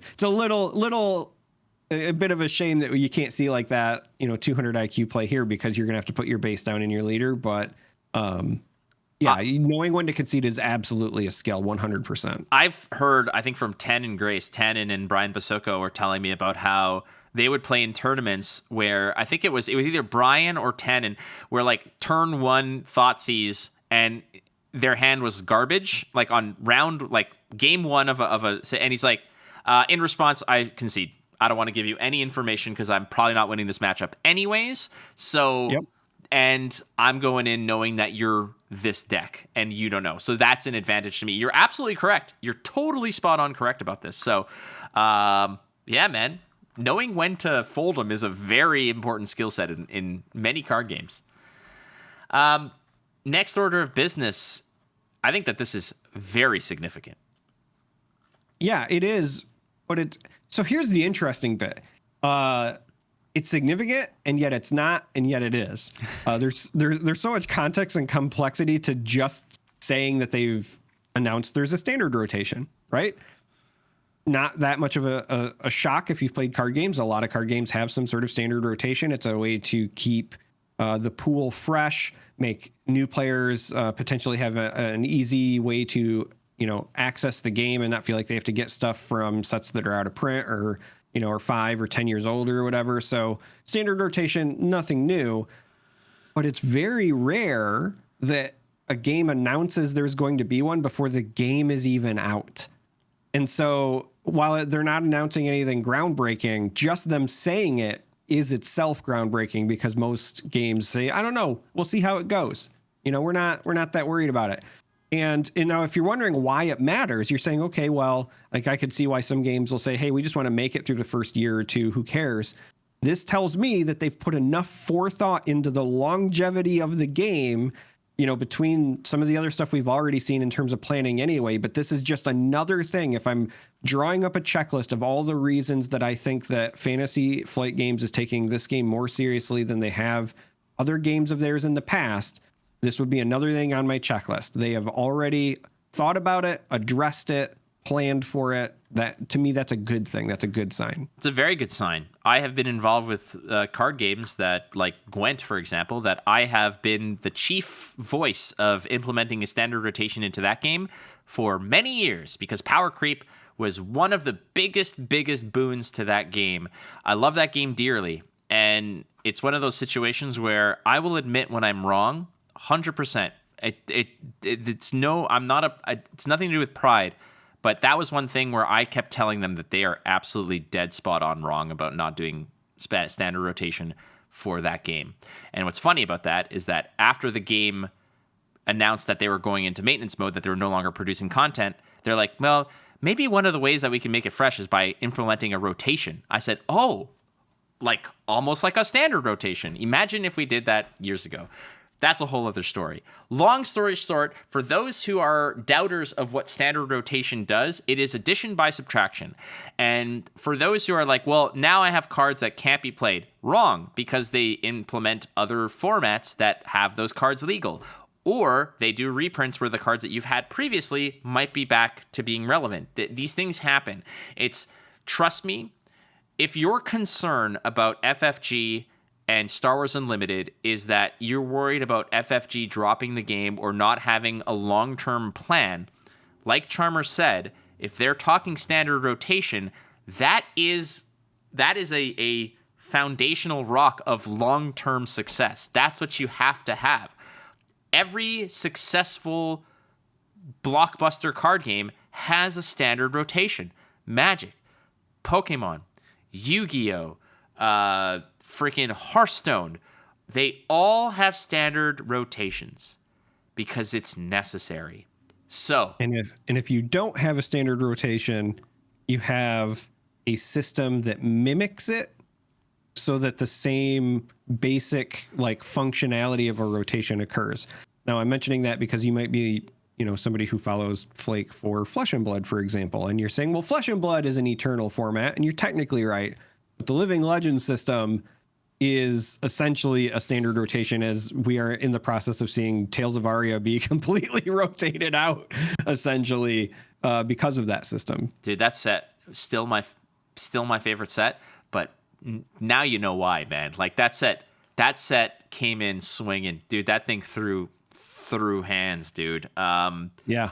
But you're right, and like the other thing about it is like there is like an eternal format in that game. It's called the Living Legend format, where every hero, every card, everything ever printed is legal. So go have at it, and they're supporting it with major tournaments surrounding it. So again, if you're looking at standard rotation from a lens of negativity, that it's a bad thing, I'm going to contest that maybe you haven't been exposed to standard rotation and what it weeds out and what it opens up. Because in other card games like Gwent, the amount of conversations I've had with their developers of like, well, we wanted to develop cards XYZ, but we couldn't because card A, B, and C exist. But if they weren't there, then we can do some crazy stuff. But the fact that card A interacts with card Y, it breaks the game, so we can't do it. But if you have a rotation, suddenly that card A being out of the pool opens up the design space for cards X, Y, Z. And that's addition by subtraction in that regard. Yeah, man. And I think the last little bit here is the fact that, yes, they're going to have a banned list. Nobody, I think, is as aggressive with bans and suspensions like Flesh and Blood is, in my opinion. But that's because they don't have a standard rotation, so they kind of have to keep things in check. But my suspicion, and Josh Massey mentioned that the design team, the testing team are like second to none at FFG. I'm not going to even say that they're nothing but amazing. Every card game is going to say that they have the best testing team in the world. But what he did say that I truly believe that makes sense is he's like, no matter who they have in the testing room, it pales in comparison to the whole freaking world playing the game. And we've seen this because there have been cards in all the card games we've ever played where we always say, how did this get past testing? Well, the fact is that if you've got 8 testers playing 40 hours a week, that amount of man hours is not the same amount of hours as you get in one tournament, in one calling. So that's kind of how it goes. So against the sea of humanity that are going to be playing in the game, somebody's going to figure something out. There's a lot of smart minds out there who are not on the testing team who are looking to make waves. And there's just that byproduct of, sometimes you create a card with a specific intention, like you create it within the vacuum of how it interacts with a certain set, right? Like when you're doing set design, you're designing things not just for constructed, but you're like, hey, I'm going to include this uncommon and it's, meant to fill a role in the draft or the limited experience, right?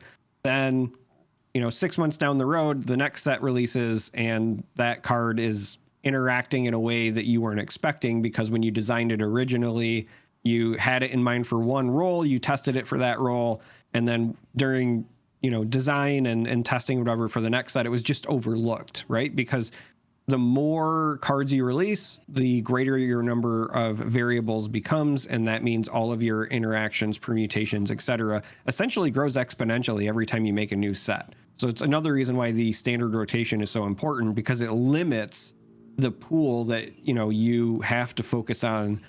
I mean, you still want to focus on everything, but you really want to eagle eye that experience, right? Because it's a lot easier to maintain. So overall, I'm very excited. I think that the OP system is what I wanted it to be. You're going to like this. I'm going to like this. Hopefully people out there are going to like this. They were asked whether these are going to be broadcasted, whether they're going to be streamed with commentary. They said every one of their main events is going to be streamed. That's awesome. And again, obviously there's bias here because this is what we do for a profession, but it's an extra layer of legitimacy for a game, and it's an extra layer of marketing for a game. When you broadcast a game, you lift up so many different elements of the game. You lift up the players who are playing it. You lift up it's an exhibition of like what the game can be at its highest level, to see the interactions, the intricacy, and the complexity of the game. You know, if you put on a good show, it's entertaining. It does so much. So that's really good. That's a good thing, because when Lorcana came out and they said that they weren't going to have any like broadcasting or tournaments or whatever, that kind of immediately sullied I don't say the legitimacy of the game. It's a legitimate game, obviously, but it kind of sullied like the fact that they wanted to be a TCG and not just sell packs, you know? Yeah. No, I mean, I fully get it. I mean, and I think the biggest issue there is that, like, when you look across the aisle at something like Pokemon, which is probably the biggest direct competitor, they run events all the time for like all different age groups. And they just had like an amazing big world championship in Japan. And then when Lorcana was like, hey, we're not going to do that. Yeah, I think caught some folks by surprise, because that's just like the industry expectation at this point. All right, so that does it for the FFG stream relating to the organized play system. I think that a lot of people are satisfied, if not, exuberant about it. I think that they kind of nailed it, and they have been very adamant that they're serious about this, and they've also been humble and understanding that they've got some stuff that they got to make up for, like, some previous games that didn't quite make it past where they wanted to. But I am very confident that this is a game that we are going to see 5 years down the road with like, here's World Championship number 5. And it's like, oh my God, that's awesome. Like, is this person going to go for their third World Championship? Is this person going for their first? I'm excited for the narratives we're going to create and the players that are going to emerge out of this and become household names. These types of systems, Charmer, I mean, you got to agree that this is what essentially shapes communities and shapes the culture, the narrative surrounding games. If it wasn't for Flesh and Blood OP, for Magic OP, there's a lot of names, a lot of content creators, there's a lot of dialogue and narrative that we would be missing that robs the game of heart and soul. So I'm super excited about this. I am as well, and it's not even just those games. It's literally every game that I've ever covered. There's always this narrative that it creates a narrative of like, hey, these are the players that are doing well, but there's also like other narratives, just like there is in traditional sports, right? There's a storytelling to it, because sometimes you have these people that, they show up and, they're always the runner up. And so when they finally win their big event, right? Like it's the underdog story, or it's like, hey, they finally got there. It's just fun, and it's difficult to explain how that feels if you're not somebody who's involved in that, unless you're there and you experience it. And that's why I say it's very much like a sporting event, and I'm looking forward to it for this game for sure. Well, how about this, Charmer? Let's say we're coming up on the Galactic Championship. You've got your ticket booked. You're on your way there. Okay. But I forgot, and I booked with Air Canada. I was on the phone with him today, actually. Very nice person, though, that I spoke to. It's all good. Don't you worry about it. Essentially, it's not an important story. But yeah, you know what? Sure. And then you get a text message for the 900th time that day that your gates changed and you're delayed. You're not me, so you'll get there on time. But if you were me, what would you say? I have a very bad feeling about this. I got a bad feeling about this. I have a bad feeling about this. I've got a bad feeling about it. Quiet. It is the Bad Feeling Mailbag. We got a bunch of submissions this week, so we thank you very much for that. Again, this is going to be an XL episode, just because we had a pretty big conversation. Minus one voice on the show this week, Charmer, plus like 30 minutes. Yeah, well, I mean, that's my fault. I get more long-winded when there's not two of you to beat me down. And this was also just a really big week. I think it's safe to say that you and I and Doa have all been waiting for the OP announcement, and now we get to talk about it. And I can't imagine how long this episode would have been if there was all three of us. It's almost kind of I love you, Doa, but it's almost kind of a blessing that it was only two of us, because this is already going along and I could still talk about it. We can. So for the Bad Feeling Mailbag, you can contact us, send us your questions, wamparadiopodcast@gmail.com. We've been getting a lot of submissions through there, so thank you so much. You can shoot us a message on Twitter @Wampa Radio, message us personally, or DM us on Discord if you find us. We're very receptive. The first question is from Alessandro Sutton, saying, "Hey guys, I'm thoroughly enjoying the gameplay mechanics of Star Wars Unlimited so far, but one aspect has me concerned. Leaders are hugely influential, providing pivotal tempo swings and recurring value. This is great thematically, but my concern is that because each leader deploys on the same turn every game, it might cause game plans to be very consistent, and therefore games feel very samey. I'd like to hear your thoughts about this, and would also like to know if Charm3r misses Tessel. Thank you," from Alessandro. Okay, so this is actually Al. This is, you can call me Al, from the Tessel days. Oh, this is a homie. Yeah. Oh, well, hit it up, buddy. If this is homie Al, then yeah, this is homie Al. First, yes. Of course, I miss the Elder Scrolls Legends. It was a fantastic community, and I sincerely hope that so many of the people that played that game will pick this up and start playing it, because I would love, one, the excuse to see a bunch of them again, but also I would love to see what some of the best players in that game could do with a game like this, because they are still different, but they're very similar. So I would love to be able to, at an event, call games for Karakhan Jewel or Thuldir or Witta or Jason. Again, Jason, I ran into him at Gen Con. I've mentioned it before on this podcast. He's somebody who he was a competitive player in Tessel, did very well in the first Master Series, and then went on to become a game designer for that game, and now he still designs games. So he's tried the game out at my recommendation, said he loved it. I really hope he plays and I get a chance to call him playing the game again, because I miss all of my Tessel crowd. I'm even trying to sell Silverfuse on it, and she likes digital games, not physical, but I'm like, hey, you got to do this. So that's the answer to that portion. But I will say, regarding the gameplay mechanics, I don't feel like it'll be too samey, because even though they are likely deploying on the same turn, one, there's no guarantee you'll always want to do that, because the game state might be different. What I mean by that is that if you have an early to deploy leader, somebody who costs 3, 4, 5, if your opponent has a fast start, you might not want to deploy them right away if it means that you're just going to turn around and lose your unit because they have a strong presence in, say, the ground arena. Whereas if they have a slower start or they don't have as good of a hand, then perhaps you do deploy it on curve as opposed to waiting for an opportune moment. I also think that there are going to be some decks that want to deploy their leader on curve every time. I'm looking at the Han Solo leader, right? You're looking at his ramping up means that you can pretty consistently have a big tempo swing turn, and you'll want to do that and maximize that as much as possible pretty much every game.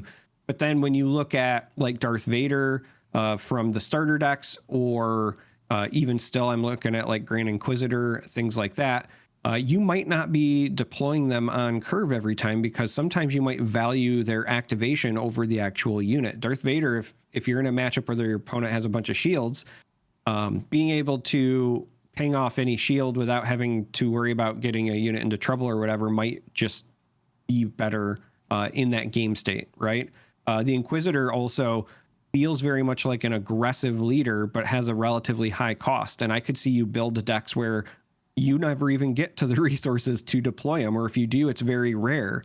I think that there's just a lot of unknowns yet. And then worst case scenario, so here's my last thought. Worst case scenario, yeah, the leader deploys on the same turn every time, but we still have 50 other cards in the deck. Like, I'm not worried about it being too samey.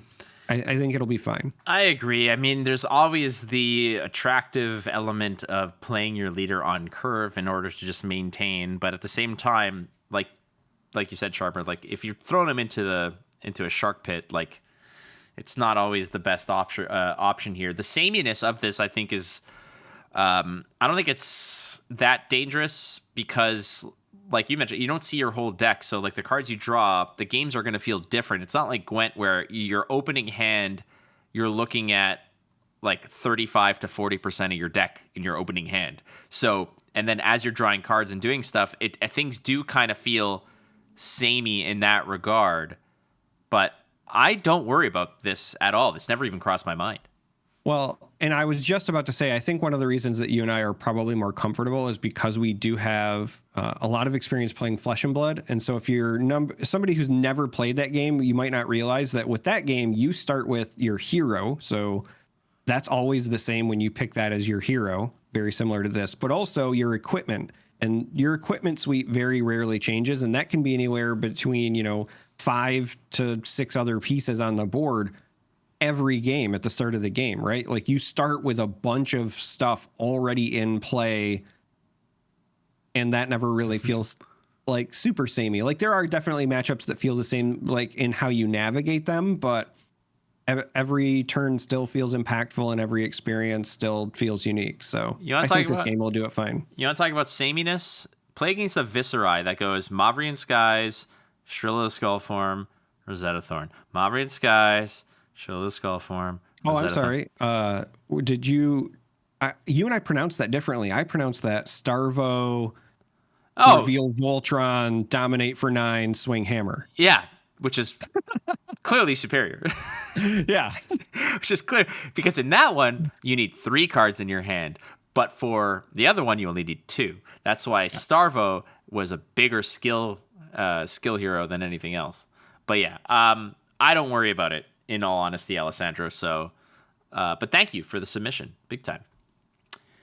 Next up, friend of the show, Kenny White sent us a message. Yeah, Kenny says, "Hey guys, looking forward to every Saturday. You guys have been crushing the content." Well, thank you. Thank you so much. I'm also a day one Star Wars CCG player, so definitely hitting my nostalgia with all the references. My question is, how do you feel about the marketing for this game?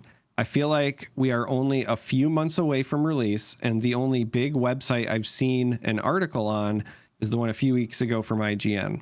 I've asked a couple of pretty big card gamers about SWU on their streams. I'm talking pros, Hall of Famers, and neither of them had heard about SWU yet. Hopefully I put it on their radar, but I'm personally a little worried. Thanks again, Kenny.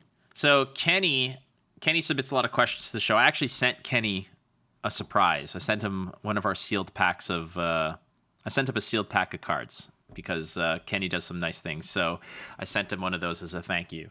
But Kenny, it is definitely a concern because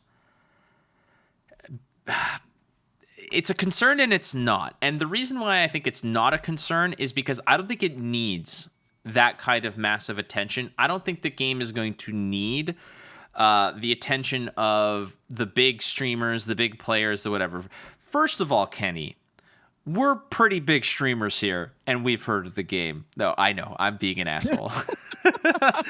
I just like, Kenny's like, hey, I spoke to some important people.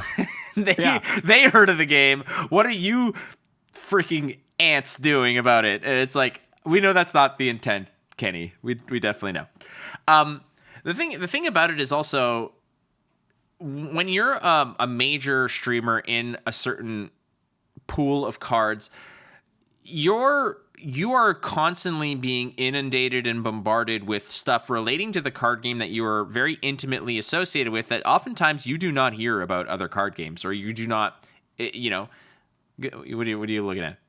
Well, I was going to say, and when you do hear about stuff, you're also usually inundated with like a bunch of indie games that want you to cover, and so you start drowning them out as well. Basically, that is true. until one of your peers comes forward and says, "Hey, did you hear there's a new Star Wars card game?" It's not the same as the folks hitting your email. You know what I mean? Correct. Because a lot of the times, and this is an interesting facet here, is that Star Wars U is kind of approaching this as like, we don't really need them, so we're not going to go after them. And that can feel maybe a little bit arrogant to that in that regard, but I don't think that that's their intent. I think their intent here is that they are eventually going to start partnering up with content creators and things of that nature, but I think it's still a little bit early. The pre-orders have started, and that's now, I think, when things can start to get a little bit more ramped up. But everything leading up until like this week, I think, was all kosher, because they didn't really have much to even entice people with. It's like, well, we can't tell you about the OP system. We can't tell you about the prize pool. We don't have a calendar. So they can't even approach them with anything. When Charm3r or Doe or myself are approached by other card games about stuff like that, the first question is like, oftentimes like, okay, tell me about your game. And if you mention the term NFT, I'm not interested. And if you want me to sell it, be a salesman for it, I'm not interested. If I'm working on commission, I'm not interested, things like that. That's sort of the first barrier, which Charm3r mentioned. So sometimes these things just get thrown by the wayside. The marketing aspect with the with like articles and stuff written about it, I will say this. I don't think it's a secret anymore, but I worked for LSS on contract for about 6 months. I was writing their press releases, and I was their media relations person, dealing with precisely what you're talking about, the IGNs, the Polygons, the whatever. I was connecting with these entities to entice them to give us a spotlight on stuff. And I will tell you this, it was not easy, even with a game like Flesh and Blood that had 2 years of competitive play and millions of dollars given away for prize money under their belt. They're like, well, we're not sure about it. So a game like FFG Star Wars Unlimited might still be something that they have a limited amount of stuff that they want to talk about, because they know they're always going to hit it out of the park with Pokemon, with Magic, with other stuff. So they don't want to give up real estate on their website for less clicks. They don't want to pay a writer the same amount for an article if they're going to get 20% of the clicks for it. That's part of business. Now, the reason why IGN put out an article, I'll just be completely transparent here. I don't know. Like, I'm not an insider on this. But my suspicion is because they approached IGN and said, we are going to give you a spoiler card. Because when I was at Flesh and Blood, that was the Yeah, that was the deal. You want something that's exclusive, because that will drive the traffic. Bingo. Absolutely. Yep. So, unfortunately, I don't have an answer that's going to inspire confidence for you in this capacity, because I don't think that this game is going to be getting a crap ton of articles independently written about it until it has some major tournaments in the books, because it's not Lorcana. Let's be real here. And it's not one of the big three that are already out there. And I'll just go further and I'll say, I'm not convinced Lorcana would have got the attention that it had received if they didn't do the D23 promos and they blew up in price. If the D23 promos weren't like thousands of dollars by the time that Lorcana started doing like other conventions or whatever, I legitimately don't think that there's like nearly the hype. But when you consider they surprise released those, and then like the next day on the secondary market, they were thousands of dollars. And then they went radio silent for a long time. Then there was, the lawsuit thing. And then they were like, okay, well, now we're going to do Gen Con and there will be promos. And also a bunch of stuff is sold out. Like it was the perfect storm of like stuff.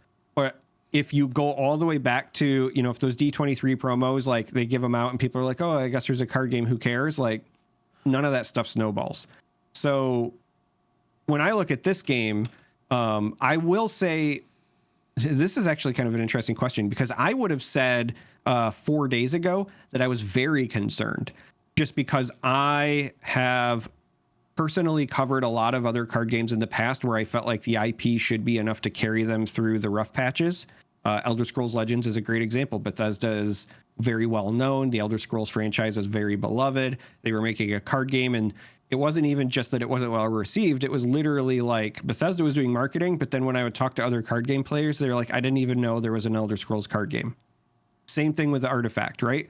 Artifact, obviously, Valve behind it, Richard Garfield helping design the first set. Everyone's like, oh, it's going to be the next big thing. And then like it was not super well received. And I think part of that was because Valve is very anti-marketing for the most part. Like they'll do the kind of the bare minimum. That's just their company mantra.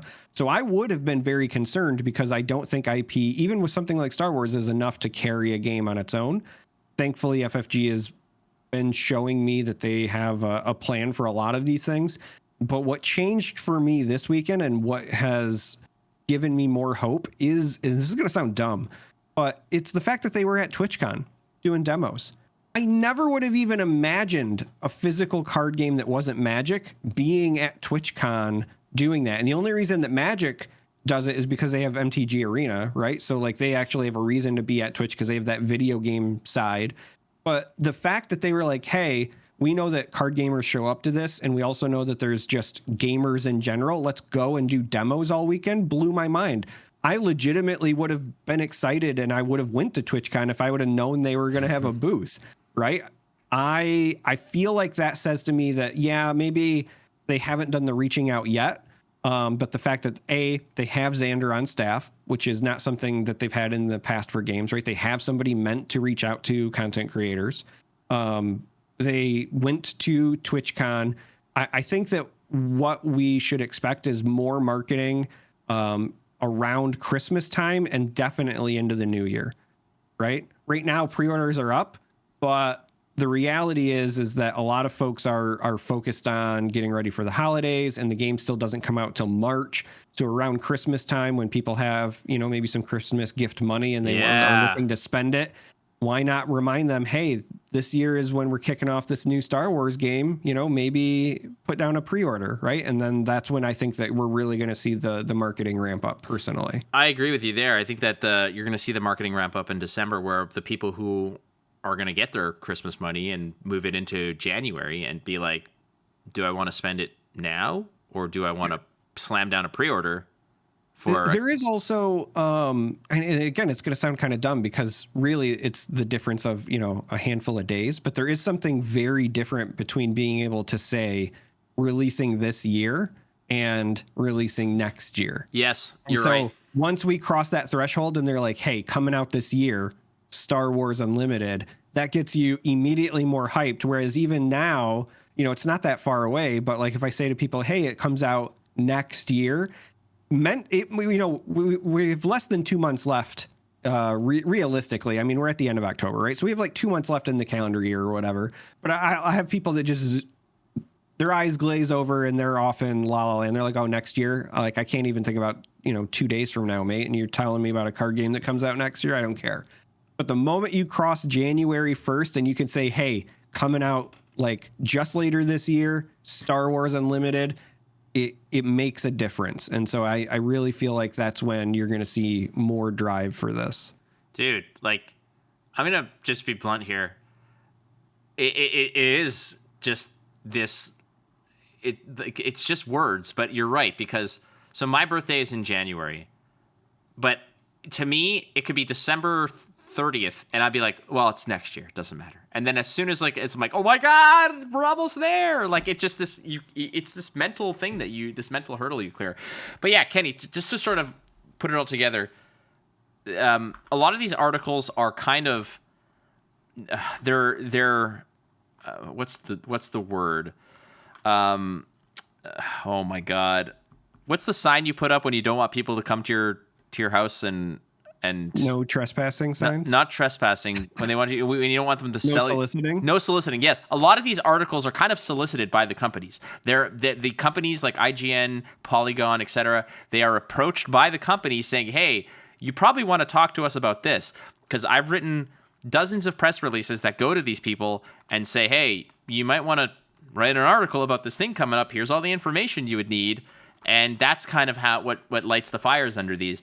But at the same time, they're a business. They need clicks, they need views, and a new game doesn't get them clicks. Magic gets some clicks. Digimon or Pokemon gets them clicks. Things like that get them clicks. But yeah, they will be doing this stuff though. I mean, we don't have any inside information, but every card game is going to be reaching out to people of influence. You're going to see the tweets come out, the care packages go out, things like that. So other people of influence besides you and I.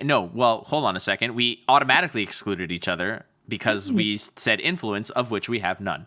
I think our biggest, I would call it a stain, would be the whole Daddy Schaefer thing. That's our influence. Yeah. Well, maybe DJ Death Star or whatever. But the reality is like you and I joke, but I will tell you personally, as somebody who has done content creation and broadcast coverage for card games for a long time, the absolute like best compliments that I ever get is when I go to any event and somebody's like, "Hey man, I just want to tell you I started playing this game because of you." Right? To me, like that's the best compliment, because that means that I loved something and somebody said, "Hey, he's passionate, he loved it, I'm going to check it out," and then they fell in love with it too. So that does happen. As much as I like to joke that you and I have no influence, I do get that from time to time, like at tournaments or whatever, and that does feel pretty good. I'll say this. Whenever somebody's like, "Hey, I dug out some old Star Wars CCG cards because you won't stop talking about them," and then in my mind I'm like, "Please give them to me. Please give them to me. Please give them to me." Never works. Never works. All right. That was a monstrous-sized episode, but I think that we had a lot of good stuff to say there. So, again, thank you, Kenny. Thank you to everybody who submits to the Wampa mailbag, the Bad Feeling Mailbag, every week. You can submit your question to wamparadiopodcast@gmail.com. If we really like your question, we might send you a pack of cards. Can you believe that? Can you freaking believe that? You can also tweet at us at Wampa Radio. You can reach me at Watch Flake. You could reach this doofus at that Charm3r. And this is another opportunity, I guess. We are so humbled by the positivity and the kind words and just the reach that we have with this community. It has been exceptional to see how we have been received, and it means a lot to us. We're going to parlay that and ask you if you could take those kind words, subscribe to the YouTube channel. It is criminally low for the amount of people who love us here, and we appreciate that. As well as on whatever platform you listen to us audio-wise, please leave us a 5-star review. I cannot stress this enough. For $0, that is what the algorithm eats. Okay, it's like, imagine going to the petting zoo and not having to buy the pellets because it just eats 5-star reviews. So you can go up to that chicken coop or that goat pen or whatever it is. We are definitely goats. That's why I started laughing. I was like, you and I we're Billy Goats in this analogy, 100%. We'll eat the tin cans, but feed the good animals the 5-star reviews. Nonetheless, it would really help us out.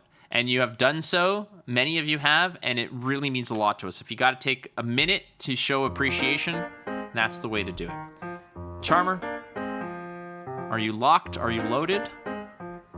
As the Jats music plays, hit us with the out. May the force be with you.